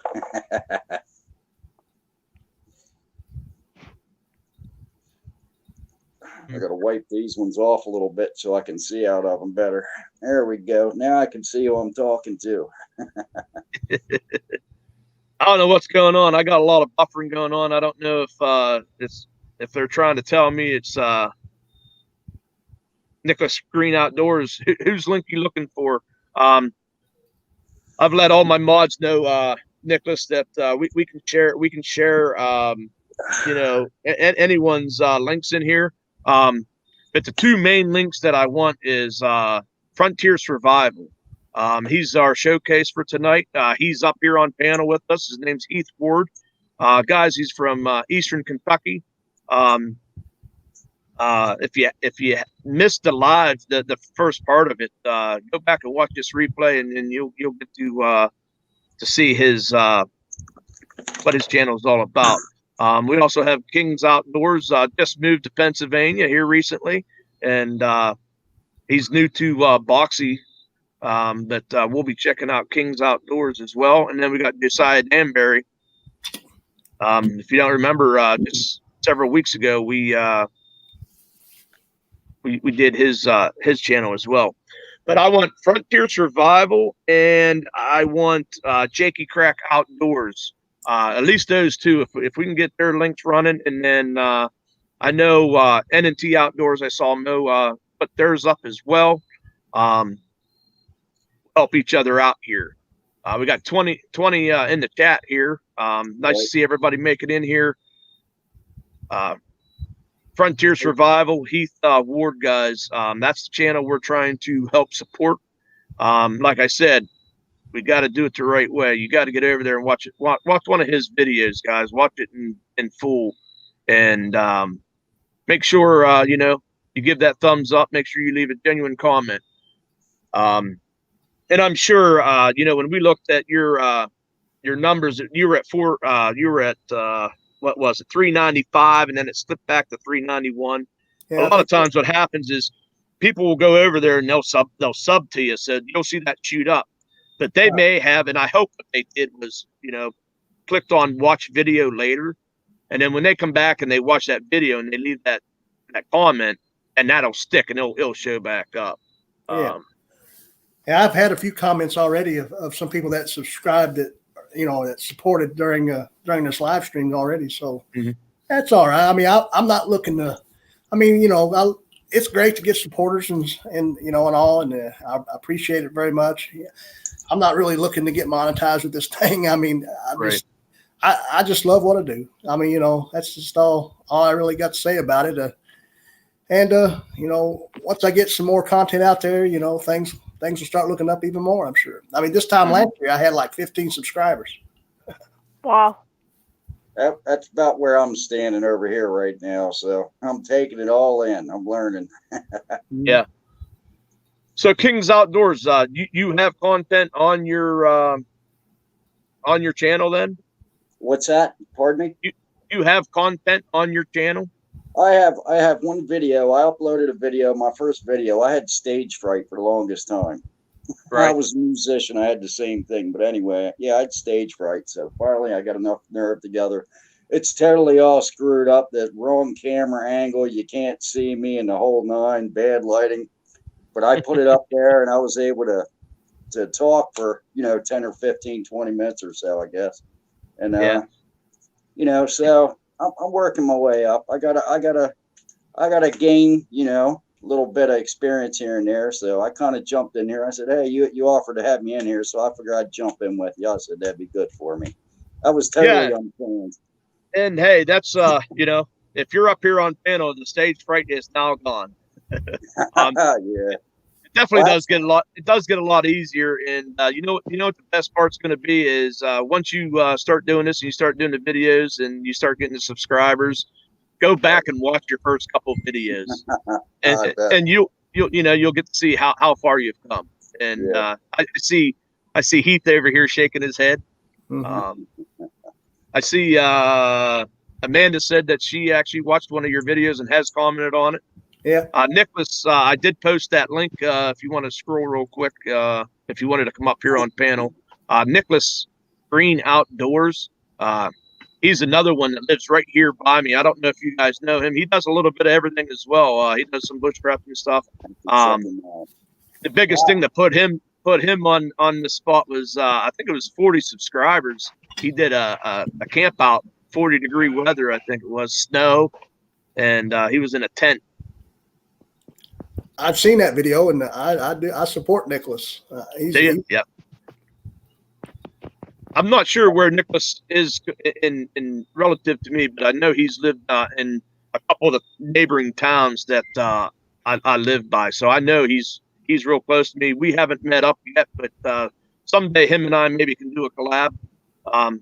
I'm actually hoping if I can get to talk to him, maybe we can hook something up with trapping. Maybe we can just throw a quick line in together, like on a Friday or Saturday, and do a check or two on it. See if we catch anything. I think that'd be pretty neat. Yeah, I was in a fishing club called the Brotherhood of Jungle Cock in Pennsylvania when I was younger, fly fishing out there. Yeah, and fishing's been a part of my life. Since I was a kid. I slowed down a little bit. You get a little bit older, and things change. And I'm bipolar. I jump from this to that, and I'll jump back into it. Years later, I'll jump back out. I got gear everywhere, and you know how it goes. Yeah, I was just sitting around a little bored this evening. I was actually sharpening my hatchet when I was scrolling through the videos there. I was watching some stuff, and I come across this is a new hatchet I ended up with. I usually use a Gransfors, but this is by Council Tool, and I haven't had a chance to get this in the woods yet. This is called a Woodcraft Pack Axe. And man, I can't wait to get this thing out into the woods and give him a try. Hey, that's a perfect next video for you. Do a little review on that. Show us that piece of equipment there. And the guy down there, his name's Rooster. Actually, when I bought this, it come with a different sheath.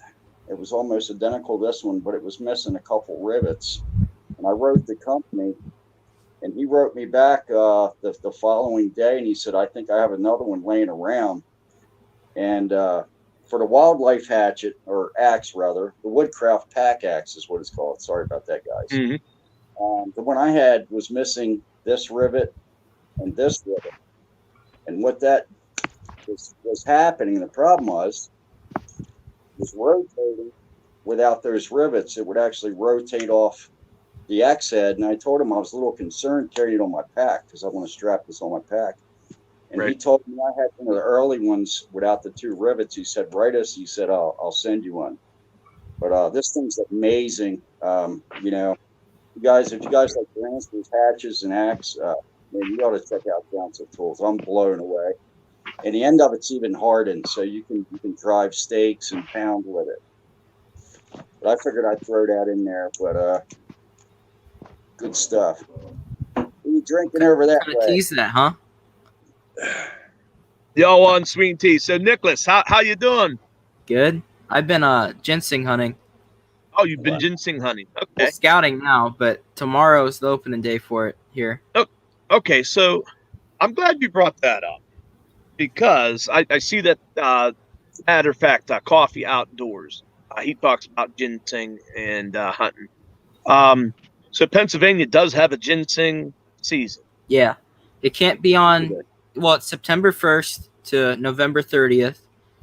Okay. It can only be 3-prong or above. You don't Okay. have to have a permit, but you have to have, permission on the land. But you can also, no game commission or state lands you can't get it from. But other than that, I mean, you can find it. No kidding. So you cannot pick ginseng off of state game lands. No, it's pretty much protected on there. No, What where's do you that do going with it? down now? I'm going to turn it into tea if I find any. That's if I find any. I mean, I've searched 2 entire properties so far. I haven't found any. Yeah. Right. So I think King's Outdoors, you said what's the price? What's it selling for? Maybe 25 years ago, I had some friends that were down in West Virginia, and I think it was like 200. This was in the 80s. It's like $248 a pound in the 80s. I'm just curious as to what it's going for now. Well, I know. I mean, I probably won't find much, if any. I know it's 3 pounds wet is 1 pound dry. And I think they're saying lowest is like 400, 500. And then it can go up from there, depending on the route. But I'm not too deep into it, but I know it's at least like 400, 500, at least, like base level. Now, do you pick ramps also? Yeah. I love them. I actually got to post 2 videos. I went out, picked them, and then I put them with eggs, canned them. Yeah, that's They're eating pretty right good. there. That's eating.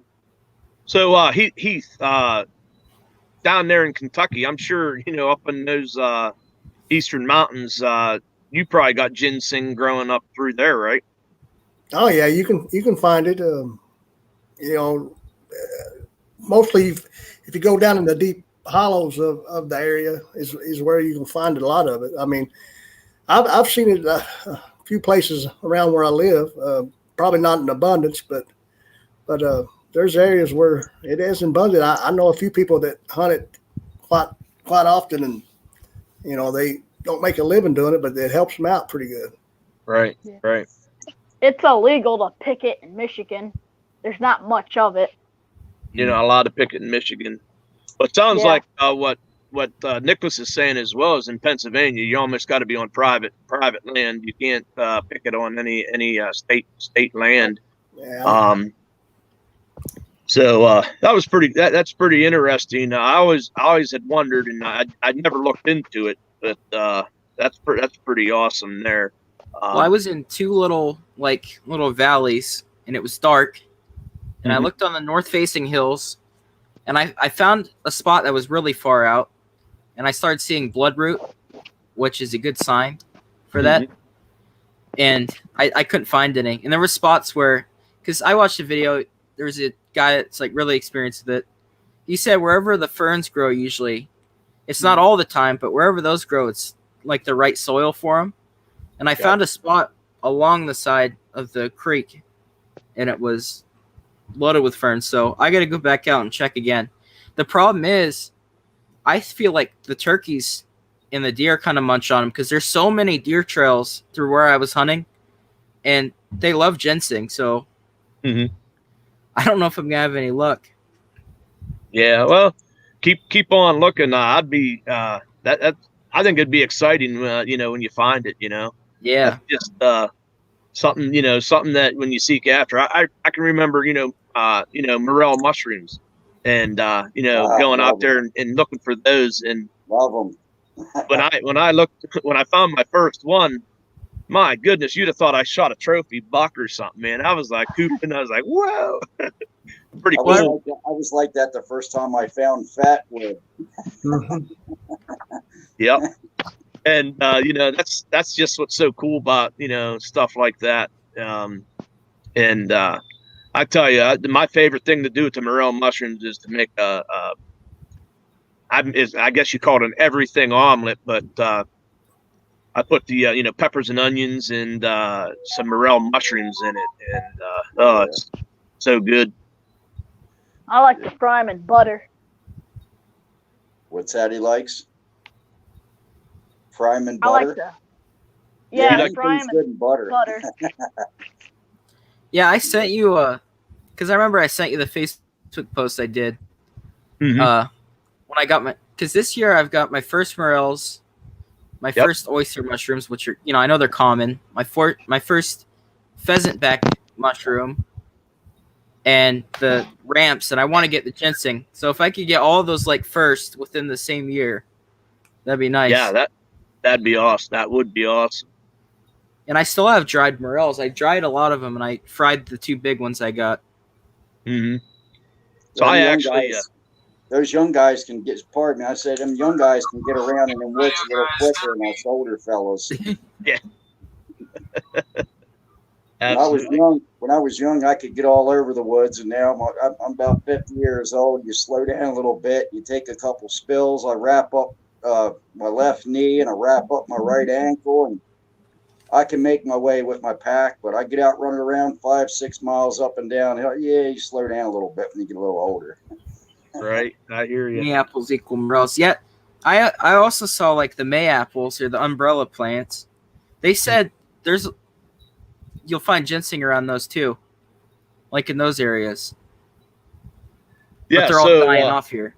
Believe it or not, I have not yet found a morel mushroom by any of the May apples that I was looking around. Really? Yeah, and whether. So of course I am looking on state state park land.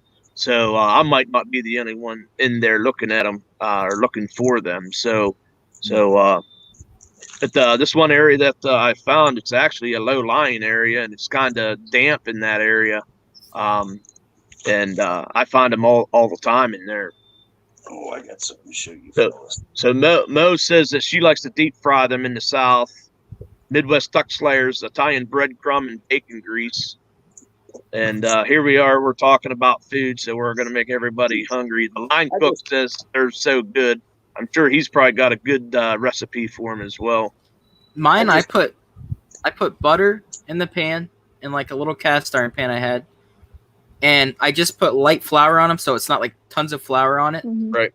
And I dropped them in, and it tastes like steak. Like, yeah, it's so good. that's what we I do. didn't think it tastes like that, but yeah. If you guys, if you check out one of my, I think it was the first year that I hunted morel mushrooms. I actually fried them up. So I tried a couple of different things. Instead of flour, I used actually the ranch dressing packets that you can make ranch dressing with. It's actually the dry powder. Yeah. I put a little bit of that. I kind of went half and half, a little bit of flour, but some of that.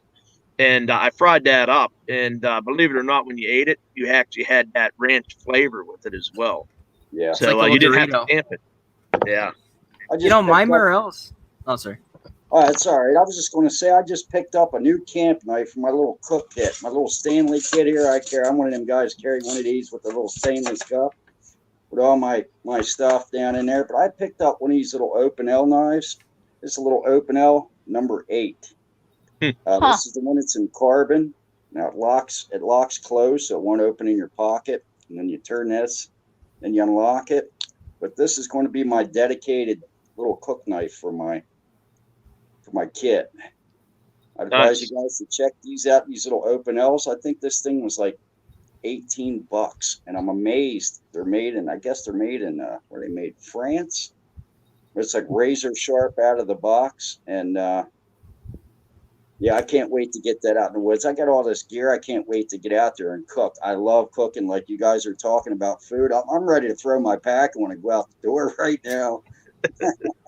Do they sell multi-tools by chance? Because I have one that looks like that. It's a multi-tool. I didn't see any. There's a place, I think it's right out of Lancaster. I can't remember the name of it. It's like one of the world's largest knife outlets here in Pennsylvania. It's amazing. The prices are a little, to my experience, they're a little high, but I've never seen such a selection in Pennsylvania. The guy has everything from scissors to straight razors to axes, all kinds of high quality knives and stuff. I wish I knew the name of the place, but off the top of my head, I can't remember. I know how to get there. I know what a knife shop's at. I just don't know the name of it. I forget, my morels, when I found those, I mean, I looked in the woods for a good month straight. Like every day or every other day, I go out and just search somewhere different. And like when I was almost done, I didn't like give up yet, but I went to my friend's house right in the middle of, by Pymatuning, Linesville, and literally 20 foot from the main road, straight through the town, there's this little corner, and there's a water well back in the weeds. All around it, there was morels. After going through, miles in the woods, they're just right there by the road. Yeah. Sometimes that's it too. A lot of people think they got to go deep into the woods, and I've seen multiple videos where, and a matter of fact, I think it's West. What's his name? He's down there in West Virginia. I can't think of his channel name right now, guys, but he actually they see him from on these roads, like gas right away roads and stuff like that, and they just look out and there's morels growing right there on the side of the road. Yeah. I used to find a lot of asparagus like that. An old farmer I worked for taught me years ago. He said, in the old days, the farmers on their farms would plant asparagus in their drainage ditches along the sides to keep them from eroding. So he'd go out early in the morning. This stuff would grow. I don't know how many inches it would grow overnight, but he said they'd go out and they'd cut it every day. And I started watching. I worked down out in the country where a bunch of farms were, and I started noticing asparagus was growing.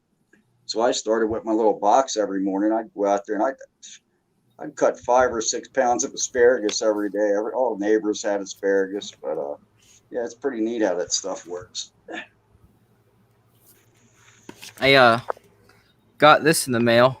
Oh yeah, yep. What you got there? So I'm getting ready to put an order in. F&T. F&T Fur Harvesters, the trapping post. Yeah, I got mine as well. They added a whole section, and there's Carhartt, and there's tons in it now. Mills Outdoors just popped back in. Says, "Woo, still hanging out." Yeah, all right, Boxy, I'm gonna take off, Boxy. All right, Josiah. Hey, take it easy. And I saw you had your bow there. I just want to tell you, remember, practice makes perfect. Always shoot for the littlest. Yep. Yeah, I had pulled it out. I pulled it out just today. I'm gonna start practicing with it. Hey, remember, aim small, bud. Nice to meet you there, Josiah. What's that? Nice to meet you. You too. All right. Yeah. See you guys. Hey, Boxy Outdoors. I'm going to sneak out here, and I'm an old guy. I like my coffee when it gets late. I'm going to make me a cup of coffee, and maybe you can get somebody else to sneak in there. But I appreciate you invite me to your channel. And hey, I appreciate you stopping in here and supporting us as well. And like I said, we are gonna love to support you once you start getting some content there. And like I said, hey, next video, that hatchet right there, man. My next video, I'll be sure to support you. I'm gonna put you in there. I'll put a link up there, and I'll try to stay in touch. Maybe you can teach me a little bit more of my channel, how to build it, and I'll shove you. Yeah. Do you have any social media stuff? I am on Facebook and I am on Instagram. Oh, I do have a Facebook. I'll shoot so you. Facebook, you're gonna look up Todd, and it's TOD. Let me get a pen. Yep. Let's see here. Okay, POD. Yeah, it's TOD, and then it's Arnold. Arnold, ARNOLD. That's my real name. My nickname, of course, is Boxy, and that's where I got Boxy Outdoors. But well, I'm hey, Robert. Josiah, thanks for coming in. I wasn't even thinking he's probably got school or something to do in the morning. Well, Frontier Survival. Nice meeting you there, and Josiah. It's nice meeting you. I'm going to go to the coffee pot here, and Todd Arnold. I'll send you in there right shortly, fellas. Until we meet again, we got to do this again sometime. Yep, absolutely. I'm here every Sunday night, 8 p.m. I'd like to go over, like tonight was Frontier Survival. Next Sunday will be Awesome. the line cook.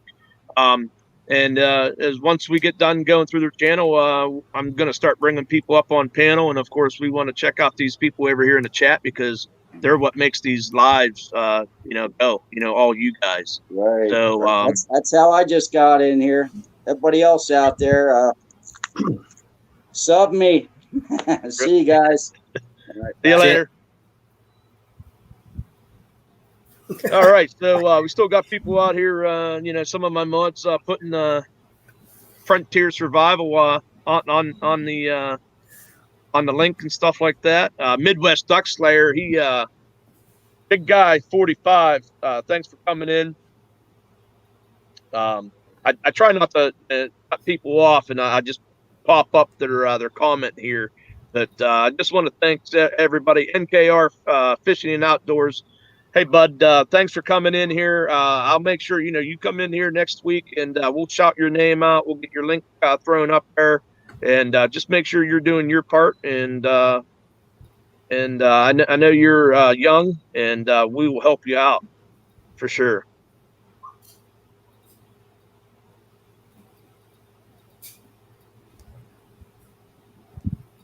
So Big Guy 45, I'm assuming Greg must know this channel as well. It's new to me, but definitely would appreciate you coming in here. So Mills didn't have any luck fishing tonight. It's a good thing they don't call it catching then. You'd have been upset. There's layout settings. You can change how the panel is now. Yeah, what do I want to do? What's the best way to go? Oop, not that way.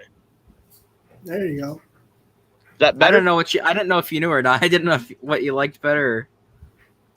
Yeah, I Do you like the StreamYard then? I'm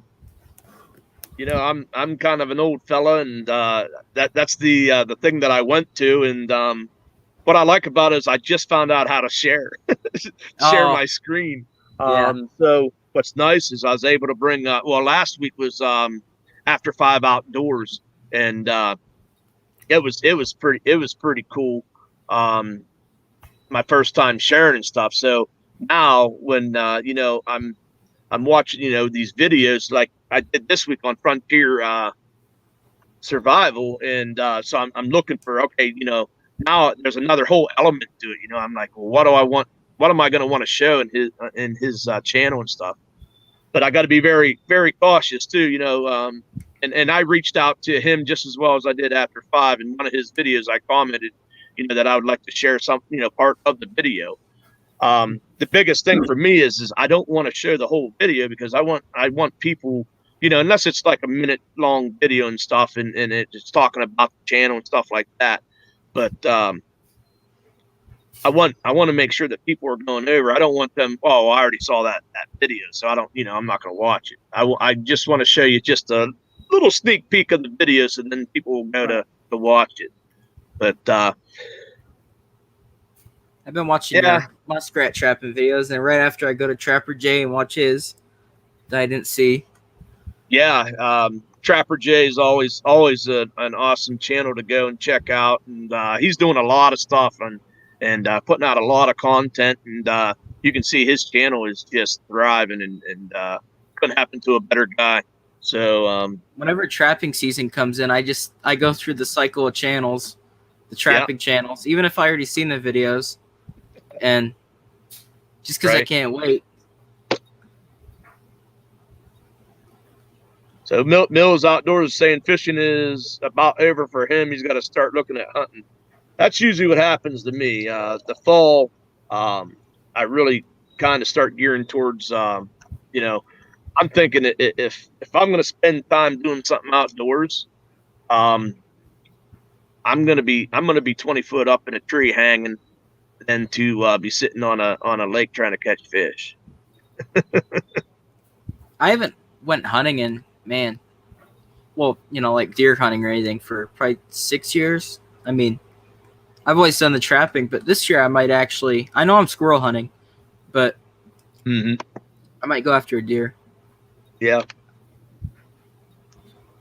Yeah, that of course, you watch my my 40 question challenge, you know, that's the biggest. I love archery hunting. I love being out that time of year. It's not always about the, you know, the harvest either. You know, I like just sitting there for a couple hours, just me, myself, and the outdoors, and yeah, I just enjoy it. And so of course one of the questions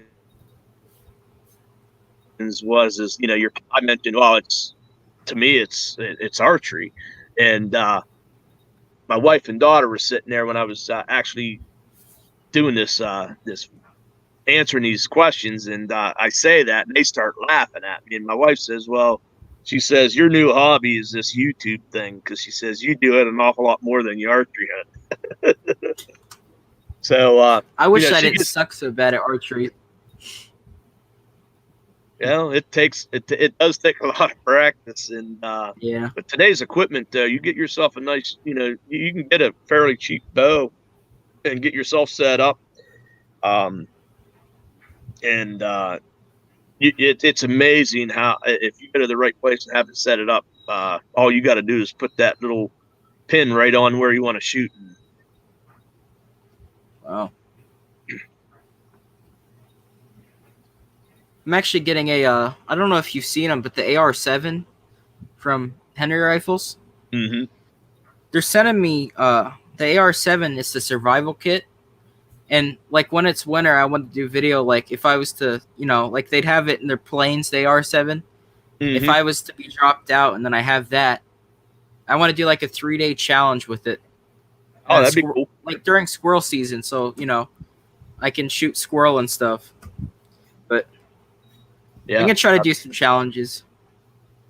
Yeah, that's cool. So Greg, he's got to head out. 5 a.m. comes early for him. He says, Heath, I'll chat with you tomorrow after work. Hey, no problem, Greg. I appreciate everything you do for me there. I tell you what, I probably better go too. I got to get up early, but I appreciate what you've done for me here tonight, Boxy. I really do. Yeah, no problem. Like I said, it was my pleasure to come over and check your channel out.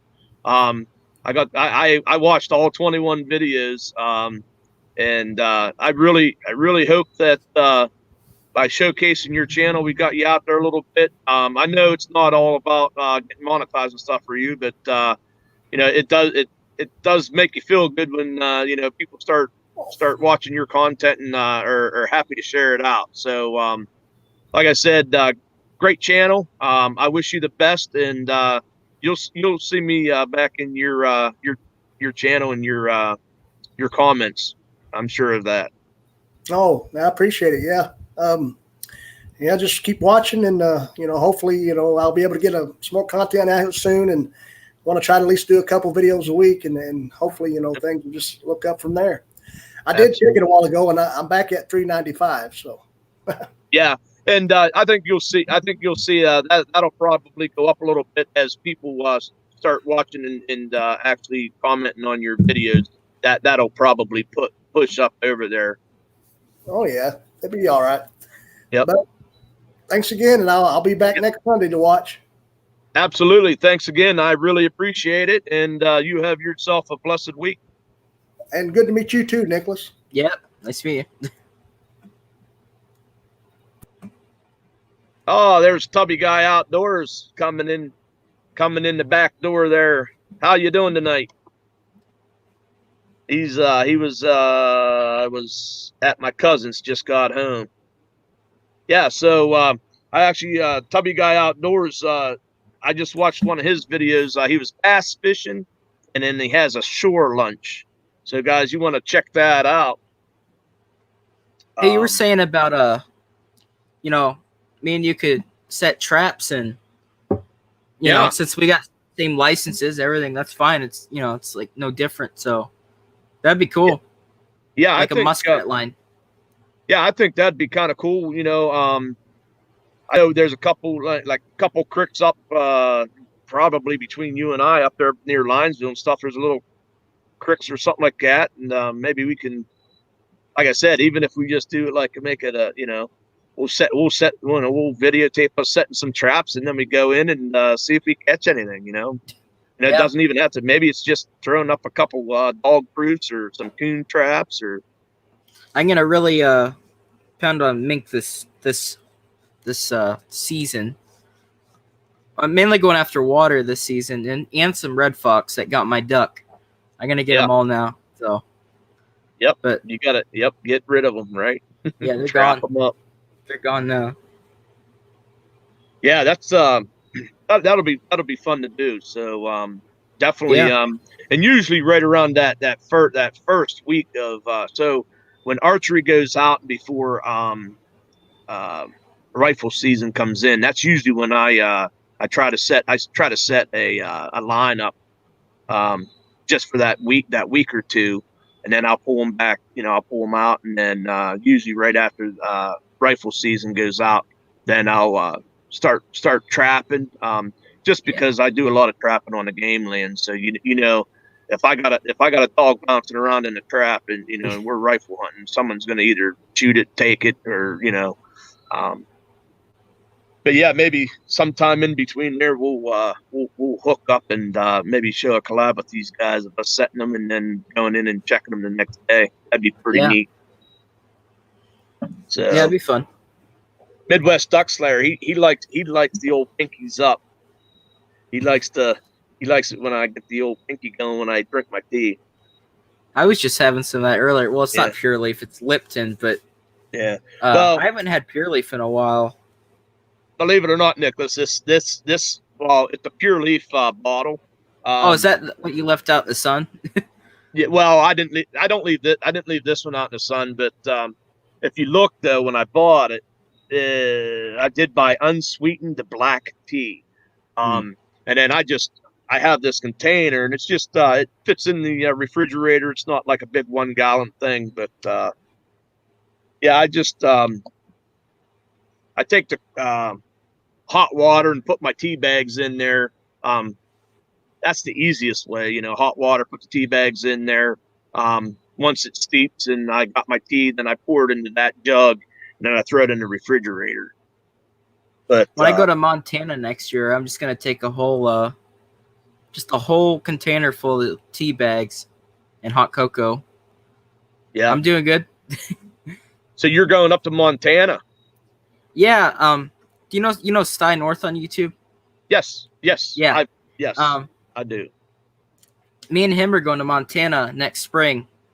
We're gonna go in Gold Pan and just kind of do a whole road trip on it, and he's gonna do a whole video series on it.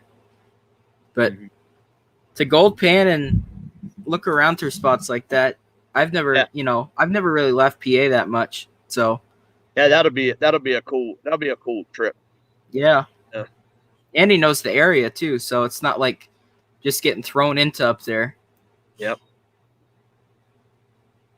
So Mills Outdoors, thanks for stopping in. Really appreciate it. As you guys saw, I did post Frontier Survival thanking myself and the mods for running his link and helping him. And I do want to put this up here right next because this is his little catchphrase. And remember, you got to have drive to survive. And there's so much meaning behind that. So Dark Dracula, if you're sincere about it, this is an outdoor channel. I do actually do a showcase every Sunday night. So if you're a channel that is under 1,000 subscribers and you're the first one to comment in my live stream at 8 p.m. Eastern time, then I showcase your channel the following week.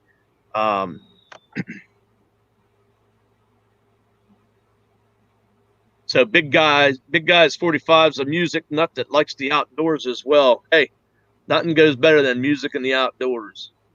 I actually just bought because I already had a banjo, but I bought a guitar, and I'm starting to learn. The first song I'm learning is "Hurt" by Johnny Cash. So whenever I go camping, I can take the guitar out. Yeah, yep, that's cool. So we got the line cook still in here. He's listening. He's been editing a video, so that's cool. We'll get to talk about that video next week.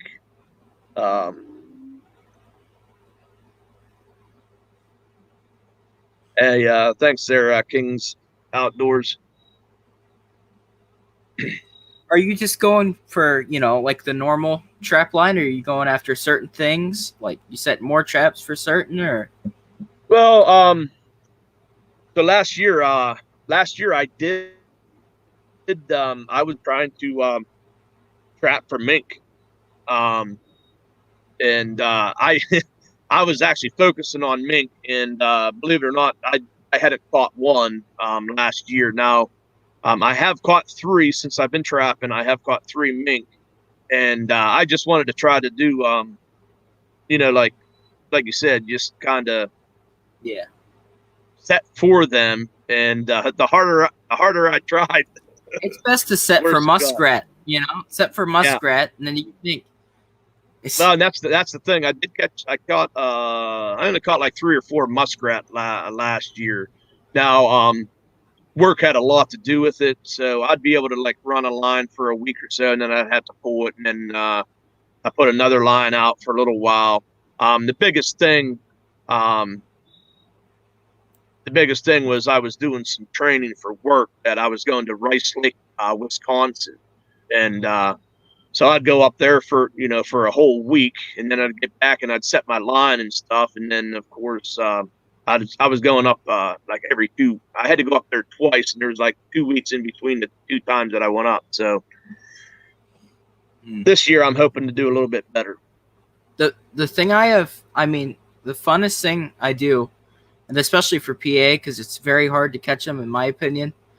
The weasels, they're so there's quite a few, but they carry such a big radius for each one, Right. and to pinpoint them here. But I have weasel boxes and everything. I've only ever caught one, but every time I've set for weasel, there's always tracks. There's always tracks, but that's what I have the most fun with. Right. That's what it's all about. Uh, So King's Outdoors says he puts a couple conibears in his emergency or in his bug out bag, which isn't a bad idea, especially on No. survival and stuff like that, to catch squirrels and things like that. But I wanted to get back, to your talking about weasels and stuff. I never even realized we had weasels around here, I to be didn't honest either. with you. And so I've never set for them. Not sure even how to go about doing that. I see a lot of guys just put those boxes with those rat trapped in it and a hole in there. Yeah. The guy that comes to my mind is Triple Nickel Outdoors. He runs those coyote lines, those snares and stuff, and he always put the box out there and catches weasels. See, and they say for here to use a number 0, number 0 long spring, and I didn't have luck with that. So on my property, I used the rat traps and everything, and that's when I caught one. But I can grab it real quick. It is the smallest short-tailed weasel I've ever done, and it was the first one I skinned, and it was so small because I've skinned like for practice. I've skinned chipmunks and stuff and mice, but this thing. Yeah, Tubby Guy Outdoors. I love watching Dwayne Lazar. I liked watching this past year when he was up there on one of his baits and stuff. He had that one weasel running around and poking in and out of the bait pile and kind of making a mockery of him because he couldn't catch him in the trap. But he was always at that bait pile. It was kind of funny. Oh wow, yeah. It is so small. I got a straw in it. But I cased it. Yeah. Somehow. I don't know how I did it. The tail sadly come off half of it, but it smells pretty good. I did it well, but it's got its little whiskers. Hey, Midwest Duck Slayer, you're out of here, but before you go, I'll give you the pinky one last time. Swamp Donkey 350's in the house. How you doing? Thanks for stopping in.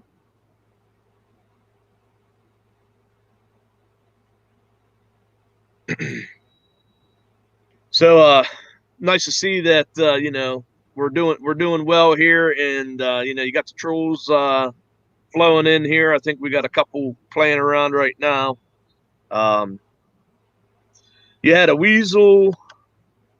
I had a weasel when the chipmunk population exploded. Set out a box trap, but the weasel ate every chipmunk in sight and moved on.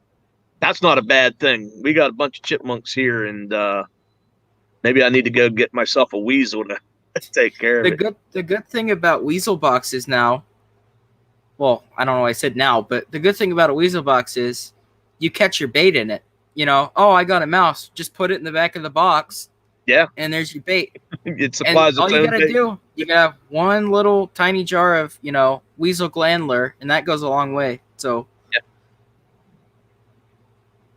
So is that what you you said you used their gland lure? Now, yeah, it was called Erminator gland lure is the one I used. Okay. Pretty much, any weasel gland lure. I just stick to gland lures usually. That's usually what I trap with.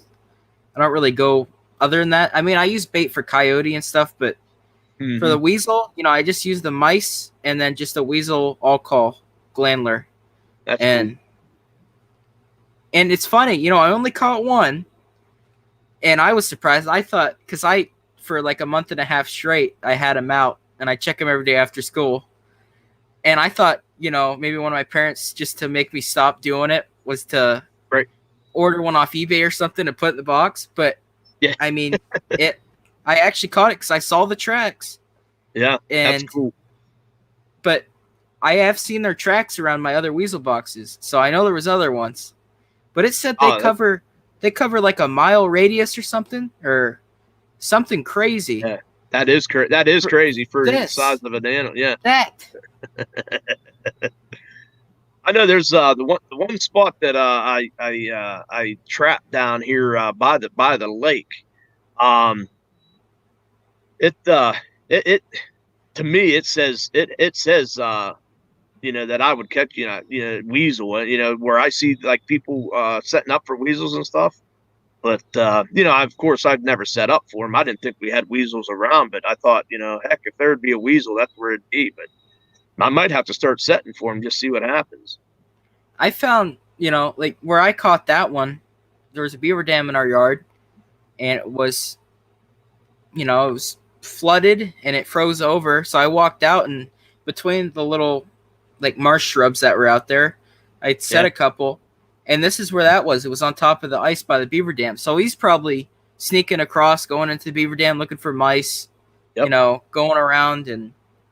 But I'm definitely going for him this year. I want another one, because this is that's cool. The smallest you can catch. Like Swamp Donkey wants to know what did you use for a stretcher? Probably that.